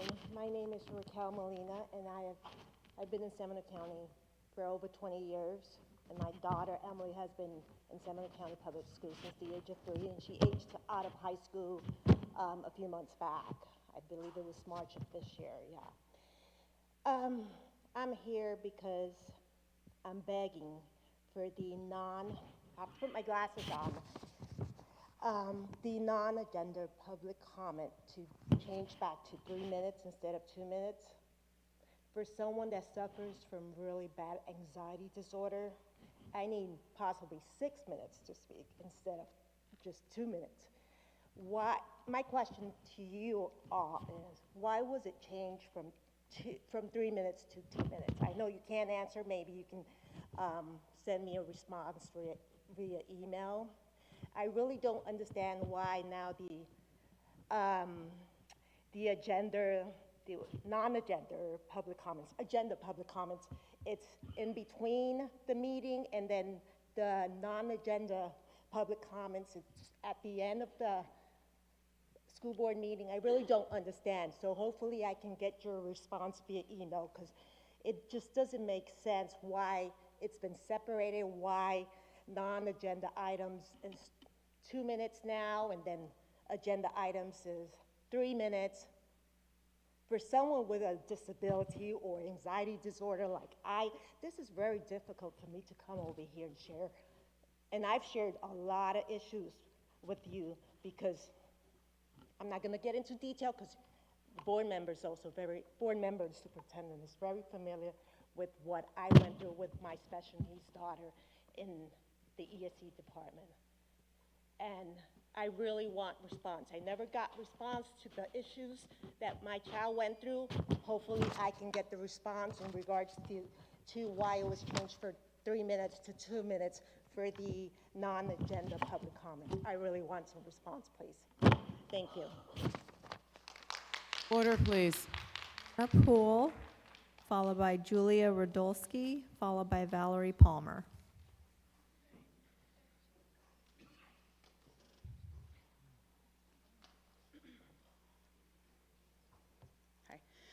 Good evening. My name is Hannah Poole. I am a teacher at Goldsboro Elementary.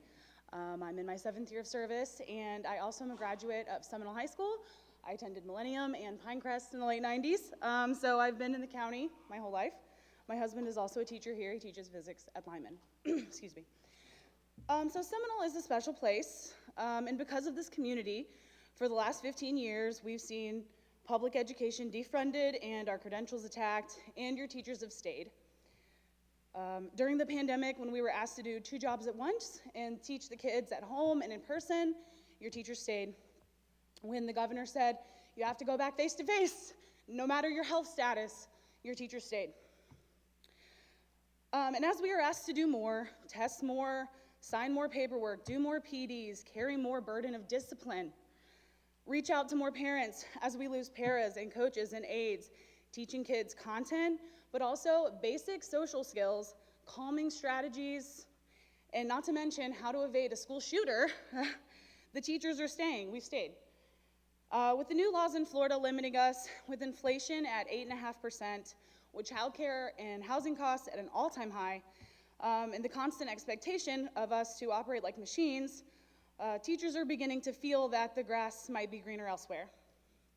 Nationwide, 40% of new teachers quit within the first 5 years. In this school district alone, 108 teachers have left postings since August. It's only October. And as of this morning, there are 16 instructional postings that have not been filled, and half of them are reposting. So teachers in the audience, stand. Please stand. Woo! Order, please. Please direct your comment to the board, not the audience. Thank you. The teachers behind me, please stand if you have considered leaving the position in the last 5 years. Please stand if you have considered leaving. Thank you. All right. So to my colleagues, I cannot apparently address you, but stop working overtime, stop doing all the extra stuff you're doing. And to the members of the board, I know that your jobs are not simple. I know that you have to think of all your stakeholders. I understand that. But if investing in your dedicated workforce isn't in the best interest of your stakeholders, then what is? Ms. Poole, I are you implore almost you finished? to work with your bargaining team to consider the SEA proposal and find ways to close the gap without requiring us to go to impasse, because not only will that be a PR disaster for you and the county, which I don't want either, you are going to lose your most valuable stakeholders. Thank you. Order, please. Next speaker.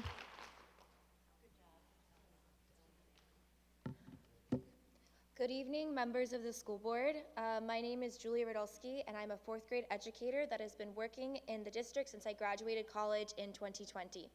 I can't emphasize enough how thrilled I was when I was hired by the premier district of Central Florida. I was not deterred from the 40-minute drive from Orange County. I wanted to work at SCPS. In my first year of teaching, I constantly heard how teachers were the heroes of COVID. I didn't mind staying out of contract time. I would stay and I would translate documents into Spanish for parents who didn't speak English. I would grade papers, I would lesson plan, and I would do the ever-growing list of what teachers are responsible for. When first-year teacher salary was raised to a living wage, I was ecstatic. I could finally afford to pay for my master's degree. However, while simultaneously completing my master's and teaching, it became a lot harder to feel excited about a job where there is no upward mobility. Right now, I only have to worry about myself. I don't understand how on the same wage I am expected to survive if my circumstances change and I decide I want to start a family. It is hard to feel valued in a district where seniority isn't celebrated or compensated. There is no reason for me to stay in this profession besides the students and the relationships I have built with them. Sadly, these relationships will not sustain me for the 40 years I have left until retirement. SCPS needs to pay teachers a fair wage. If not, they will use veteran teachers alike and new teachers just like me. Thank you for your time. Order, please. Order. Does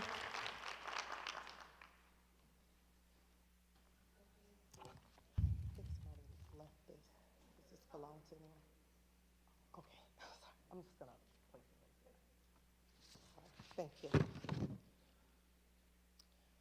Good evening, school board members and Superintendent Beeman. My name is Valerie Palmer. In my 25 years as an educator, I have never stood in front of a school board and begged to be paid the wages that I am worth. When I moved back to my home state of Florida about 8 years ago, it was because I wanted to have a chance to impact the youth of the state that I was educated in, like I had done for many years in Georgia. I left the metro Atlanta area with the understanding that I would take a pay cut. However, what I was not aware of at the time is that I would not be compensated for the master's in curriculum or the specialist in ed leadership that I had worked so hard to obtain. The state of Florida had determined that because I had obtained a bachelor's degree in early childhood education, that somehow a master's degree in curriculum does not relate to the educating of children. I was, and still am, befuddled by this decision. So what began as a $10,000 pay cut ultimately turned into a $38,000 pay cut, if I base this number on what I would still be making had I chosen to continue my career in Georgia, just one state north of us. There is no reason that an A-rated school district, one that boasts about being prestigious, chooses not to pay the very people who make it the premier district that it is. In closing, my time is valuable. We should be adequately compensated for this. However, if we agree that the board is only interested in compensating us for the 7-hour workday, then I will only provide 7 hours worth of work, which means that the extra 3 hours I stay each week away from my own family to prepare newsletters, grade papers, and get myself ready for the next day will no longer get done. That way, no one feels that they are being taken advantage of. Thank you for your time. Order, please. Allow the chairman speak. Philip Yost, followed by Steve Ratcliffe, followed by Jessica Cregan.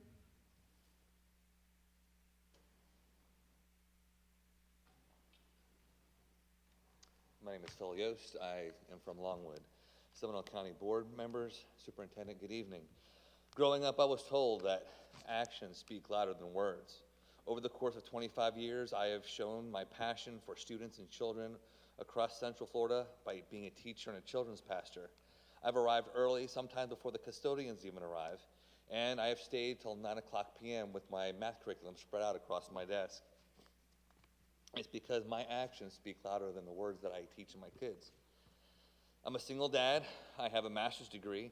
I've had to receive financial assistance from friends and from my church. I currently have 2 part-time jobs, and I may have to find a 3rd part-time job just to make sure I have just enough at the end of the month. You say that you care about your students and your teachers, but actions don't seem to show that. If you do care, show us teachers by increasing our salary. If you value our best effort, which is what's best for our students, I ask you to show it. Or if our superintendent can get a 3% raise with only about a year of service, what about the teachers that have dedicated their time, energy, and additional time outside of regular school hours for many years to get all the work done, to be considered worthy and honorable to receive an increase? I'm asking that you pay us for all the hours we put in. I'm asking you honor our hard work and have your actions match your words. For if we're all in this together, actions need to take place to keep teachers in the classroom. Thank you. Order, please.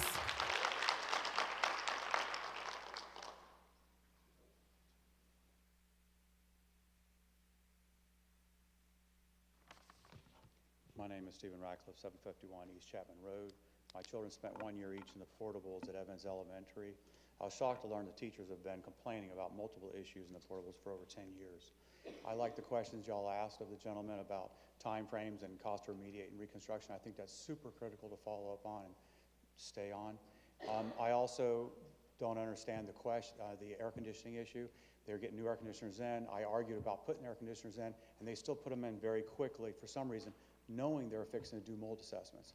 Does not make sense to put in new air conditioners before mold assessments. In the folders that I've provided you, I've provided the board members, the school board attorney, the superintendent, and the secretary. The first picture shows the exterior wall of the portable. As you can see in this picture, you can see on the left side where the paint and mold is growing, and that's from water repeatedly hitting the wall over and over again. And that is confirmed by the teachers saying they've actually got video of water rushing into the portables.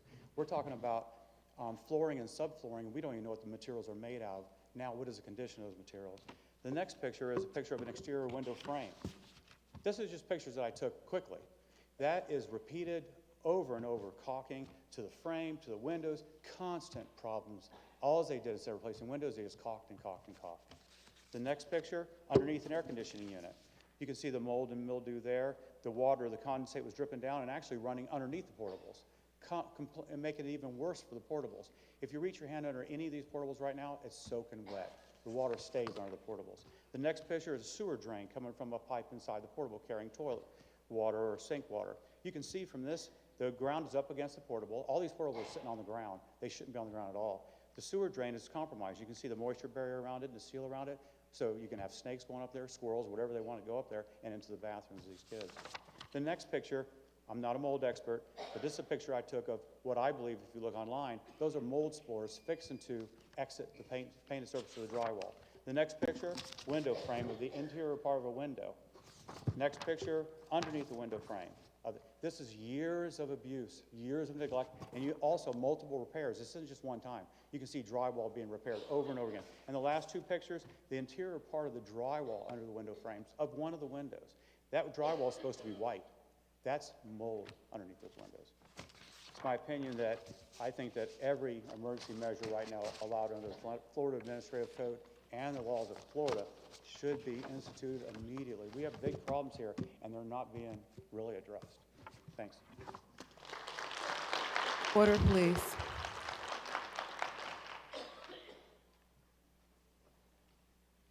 Good evening. My name is Jessica Krieg, and I have a second grader at Evans Elementary School. This is our first year in the Concretables. I'm floored that we are first now getting some type of transparency, but it is absolutely lacking. We as parents deserve better information as to what is going on. We were lied to that it was an HVAC problem. It is not an HVAC problem. You see the photos? That is not an HVAC problem. That is a mold problem. It goes deeper. Stop trying to give us canned answers as to what the problem is and be real with us. You are paying a consultant, demand a deadline for that report. You are entitled to a preliminary report, so this whole final report, can't get it until then, that's a lie. This is part of what we do for a living. My job as an attorney, I do construction defect litigation.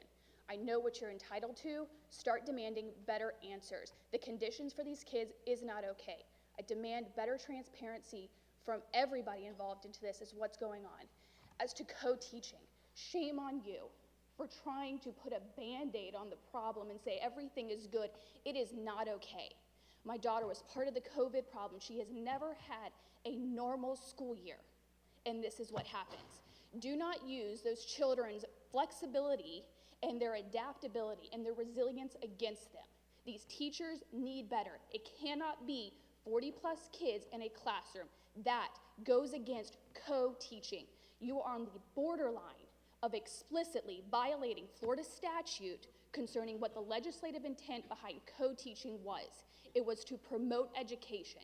40+ kids in a classroom is not cutting it. You are not seeing the children when they come home. You are not seeing them drained day in, day out because of the chaos going in this room. So don't use it against them. Stop it. Listen to the teachers behind me. Listen to the parents telling you these conditions are not okay. Open up a town hall to the Evans parents. Allow us to give you some type of feedback as to the problem. This problem will not be resolved in a few months. Our kids are going to be subjected to this for some time. We need a solution to 40+ kids. Next year, months is not okay. Thank you. Order.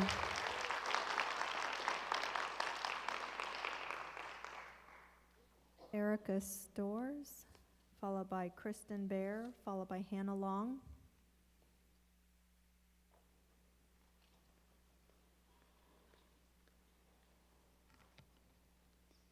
Good evening, board members, and thank you for taking the time to hear what we have to say. I'm a first-year teacher here at Seminole County Public Schools, and I have transferred after 3 years with Orange County Public Schools in Title I.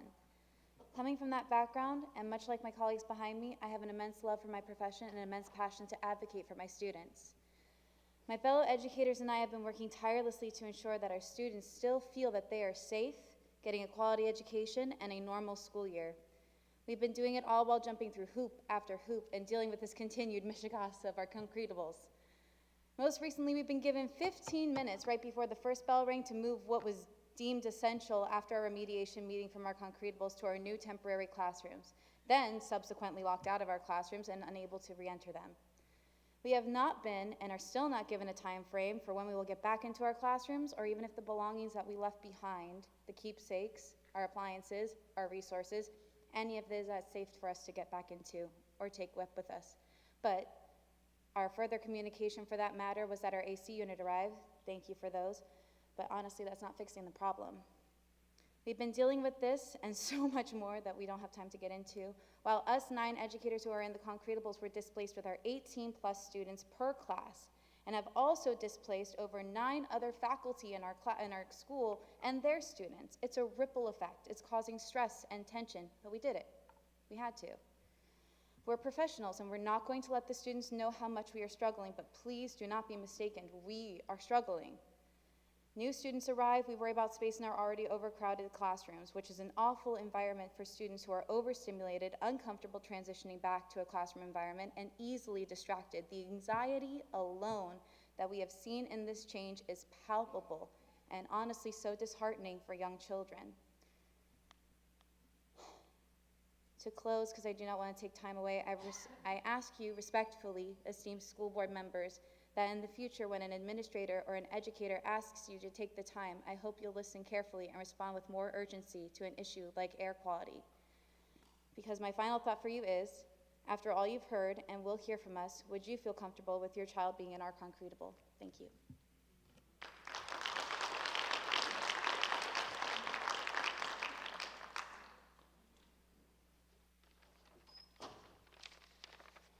Hello all, my name is Kristen Bear. My son Wyatt Bear attends Evans. I'm here once again regarding Evans. Tonight I would like to bring attention to the fact that while new AC units have been installed in the portable classrooms since the last meeting, this does not address air quality concerns. My son is still ill. I have massive concerns for not only my child, but for every single child and teacher out in those portable classrooms. What have they been exposed to? The concerns of mold and humidity appear to be taking a backseat to the school's public image at this point.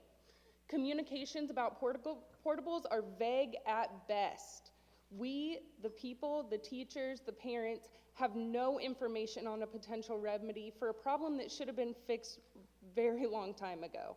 On top of the portables, there are also classrooms within the main building that still do not have AC.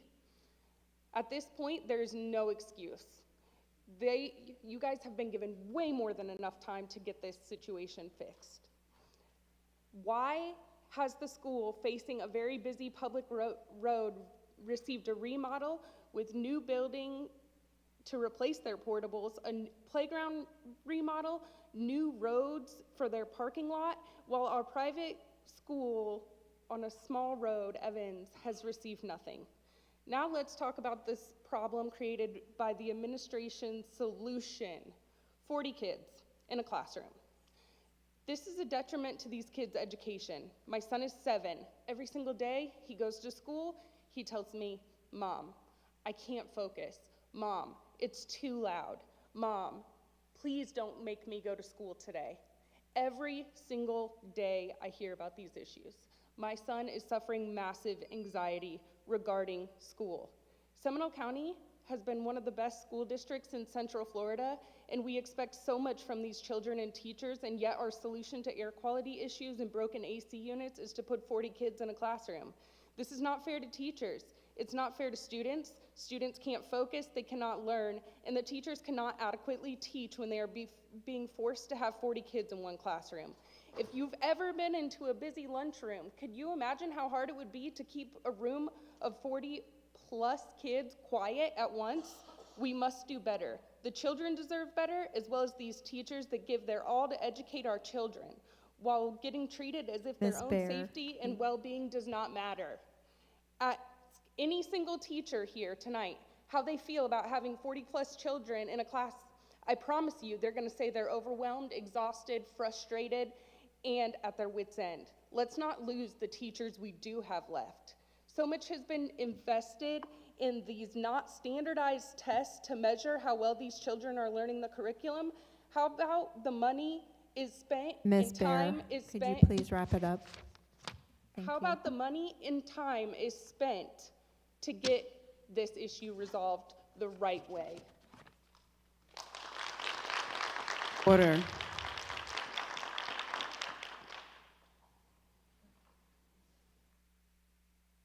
Good evening. My name is Hannah Long, and I'm a 4th grade teacher at Evans Elementary School. At the beginning of the school year, my partner and I had 23 and 24 students in our classrooms. Due to the air conditioning and mold issues at Evans Elementary School, many classes have had to double up into one classroom. My partner teacher moved her class into my classroom to make room for 2 2nd grade classes to move into hers. Due to a student moving right after the merge, we now have 46 4th grade students in one classroom.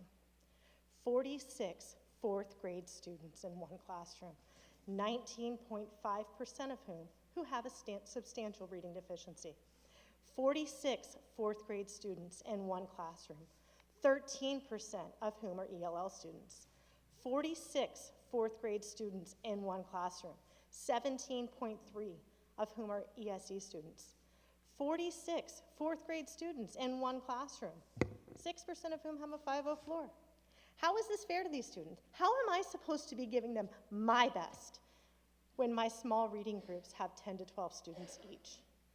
46 4th grade students in one classroom, some of whom are the size of adults.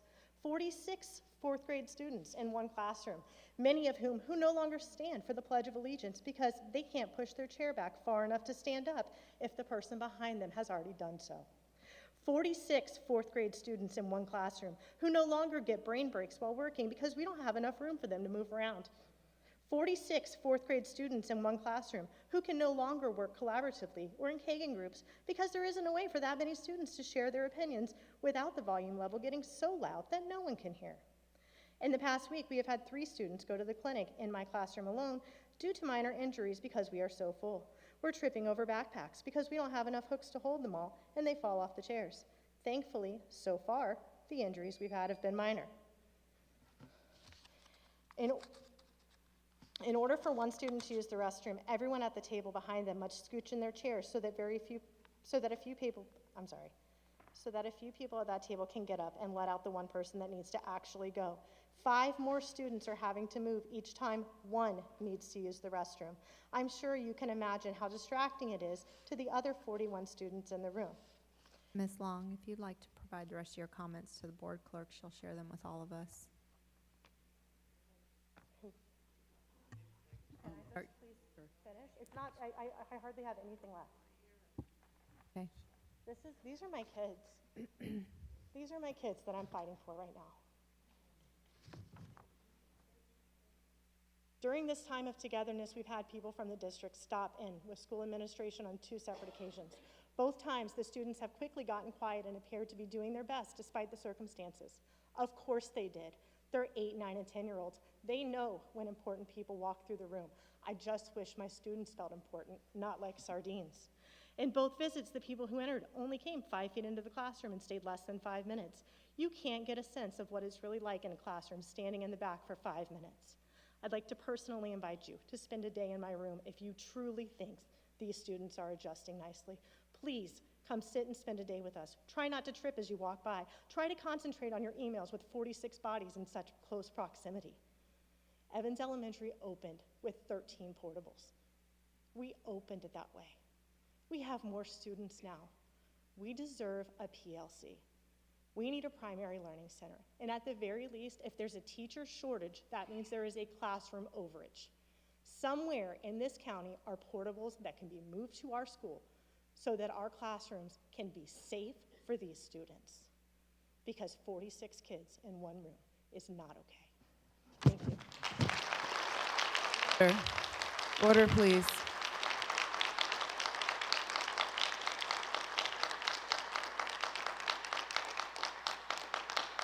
Allow the chairman to speak. Thank you. Adriana Silveira, Danielle Roush, Mary Rhodes. Good evening. My name is Ariadna Silveira, and I'm a 2nd grade teacher at Evans. I also have 2 sons who attend Evans.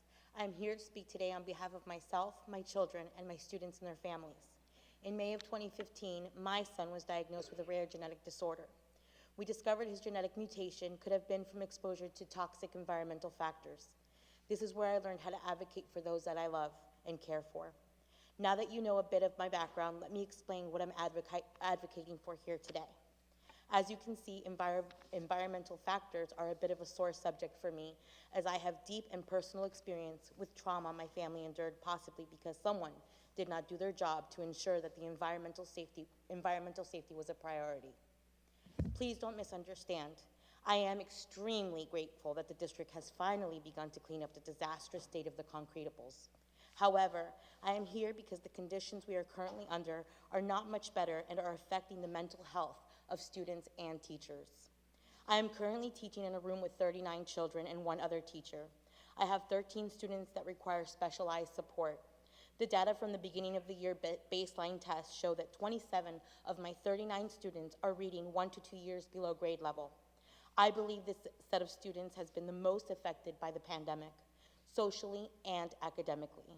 I have tried so hard this school year to offer the support needed and required of me, but with 39 students who have yet to learn how to socialize appropriately, it has been overly challenging, and this is coming from someone who taught online, 2nd grade online for a year. We owe them a normal school year. We owe them a safe environment. We owe them the ability to learn freely without feeling like they need noise-canceling headphones. I have 2 students who are diagnosed with generalized anxiety, and they're having a hard time coming to school because it is just too much to handle. What will you do about this? When will we have our space back? When can we give the kids back their classrooms? When will I be able to teach under normal circumstances? Thank you. Order, please.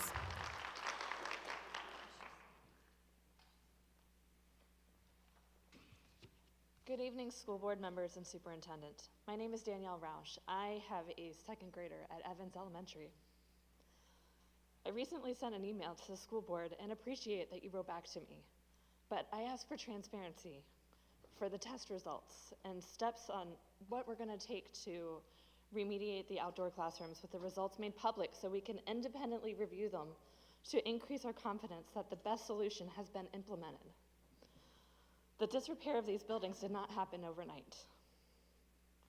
Our outdoor classrooms have had issues with snakes, cockroaches, water infiltration, lack of air conditioning, high humidity levels in them, and potential for mold.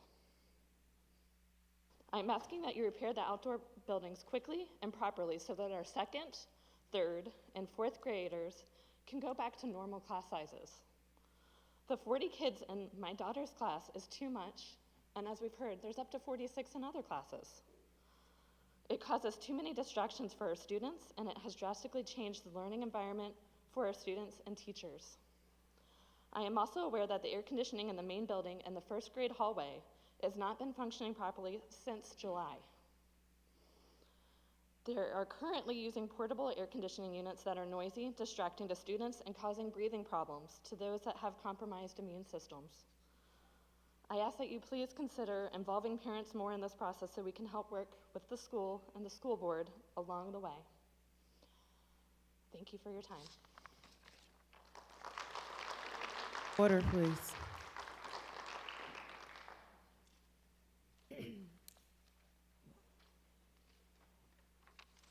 Hello, I'm Mary Rhodes from Evans Elementary.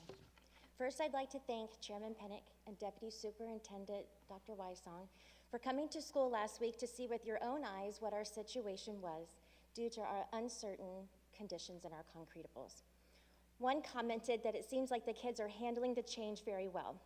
Well, that's due to the way that we approach joining the two classes into 40 students in one room. Some children are stressed and overwhelmed, but we have found ways to meet their needs. Just because it looks like the children are handling it well doesn't mean the situation is working. My teaching partner and I have tried many strategies while having 40 in a classroom. We tried one teacher teaching whole group while the others proctor the room to do crowd control. We tried teaching a mini lesson and then going to centers. Due to the tight space, it turned into chaos. Then we decided to split the class into 4 groups of 10. My partner takes 10 students into the closet to give her lesson. I take 10 students to the floor to do my lesson, while I supervise 20 students either on iReady or doing independent work. We then rotate 4 times in the day. Although direct instruction is our intention, non-interrupted learning is not taking place. Again, it may look like the children are handling it well, but we have not found a solution. We as teachers cannot meet the needs of our students. We can barely walk around the room without tripping over a chair. As of October 17th, teachers have not had access to our classrooms in the concretables. We were not given the appropriate amount of time to box up our personal items and take them home or place them in storage. Each teacher has invested thousands of dollars to create a learning environment that's welcoming and engaging. This looks exactly opposite of a public school funded classroom. When will the rooms be unlocked so our personal items can be secured? Why are our rooms still unavailable after 8 days of no entry? Without an update on the progress taking place, we are left to assume the worst. Our county pledge has been 1 year's growth in 1 year's time. Due to COVID, now we're trying to do 2 years' growth in 1 year's time. And if the learning environment doesn't get better, these children will be 3 years behind, and the only thing that's increasing is their learning gaps. Please be respectful to us as teachers and our rightful concern we have. Please keep us informed about the progress, the testing, the results, and what companies you are using to help this situation. Your commitment and transparency in correcting building issues is appreciated. Thank you. Order. Jessica Tillman, followed by Allison Holmes.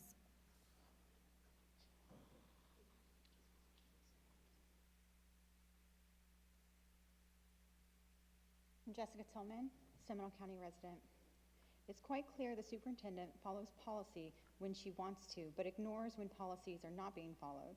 You can find funding for a $120,000 position, but you can't find funding to fix pay and real issues across the district? Disappointing, to say the least. As I sat in the workshop this afternoon, I was quite shocked at the superintendent's response to board members who asked for books to be reviewed. She stated that the board can't request, citing policy 2520. The board as a whole seems quite concerned with the content of these books. It seems the superintendent is more concerned with policies and procedures than the well-being of the students who have access to these books, which is what an attorney will do, right?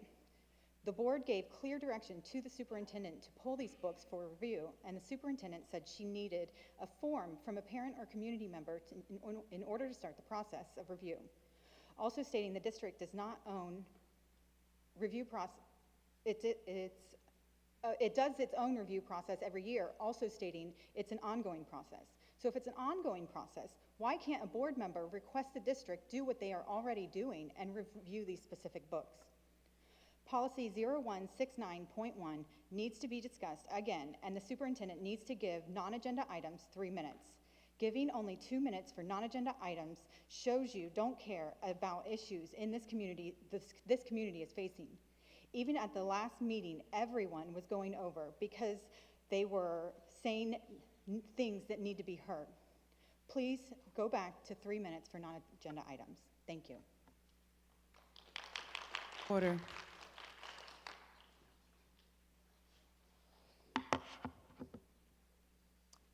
Alison Holmes, Longwood, topic, defending SCPS.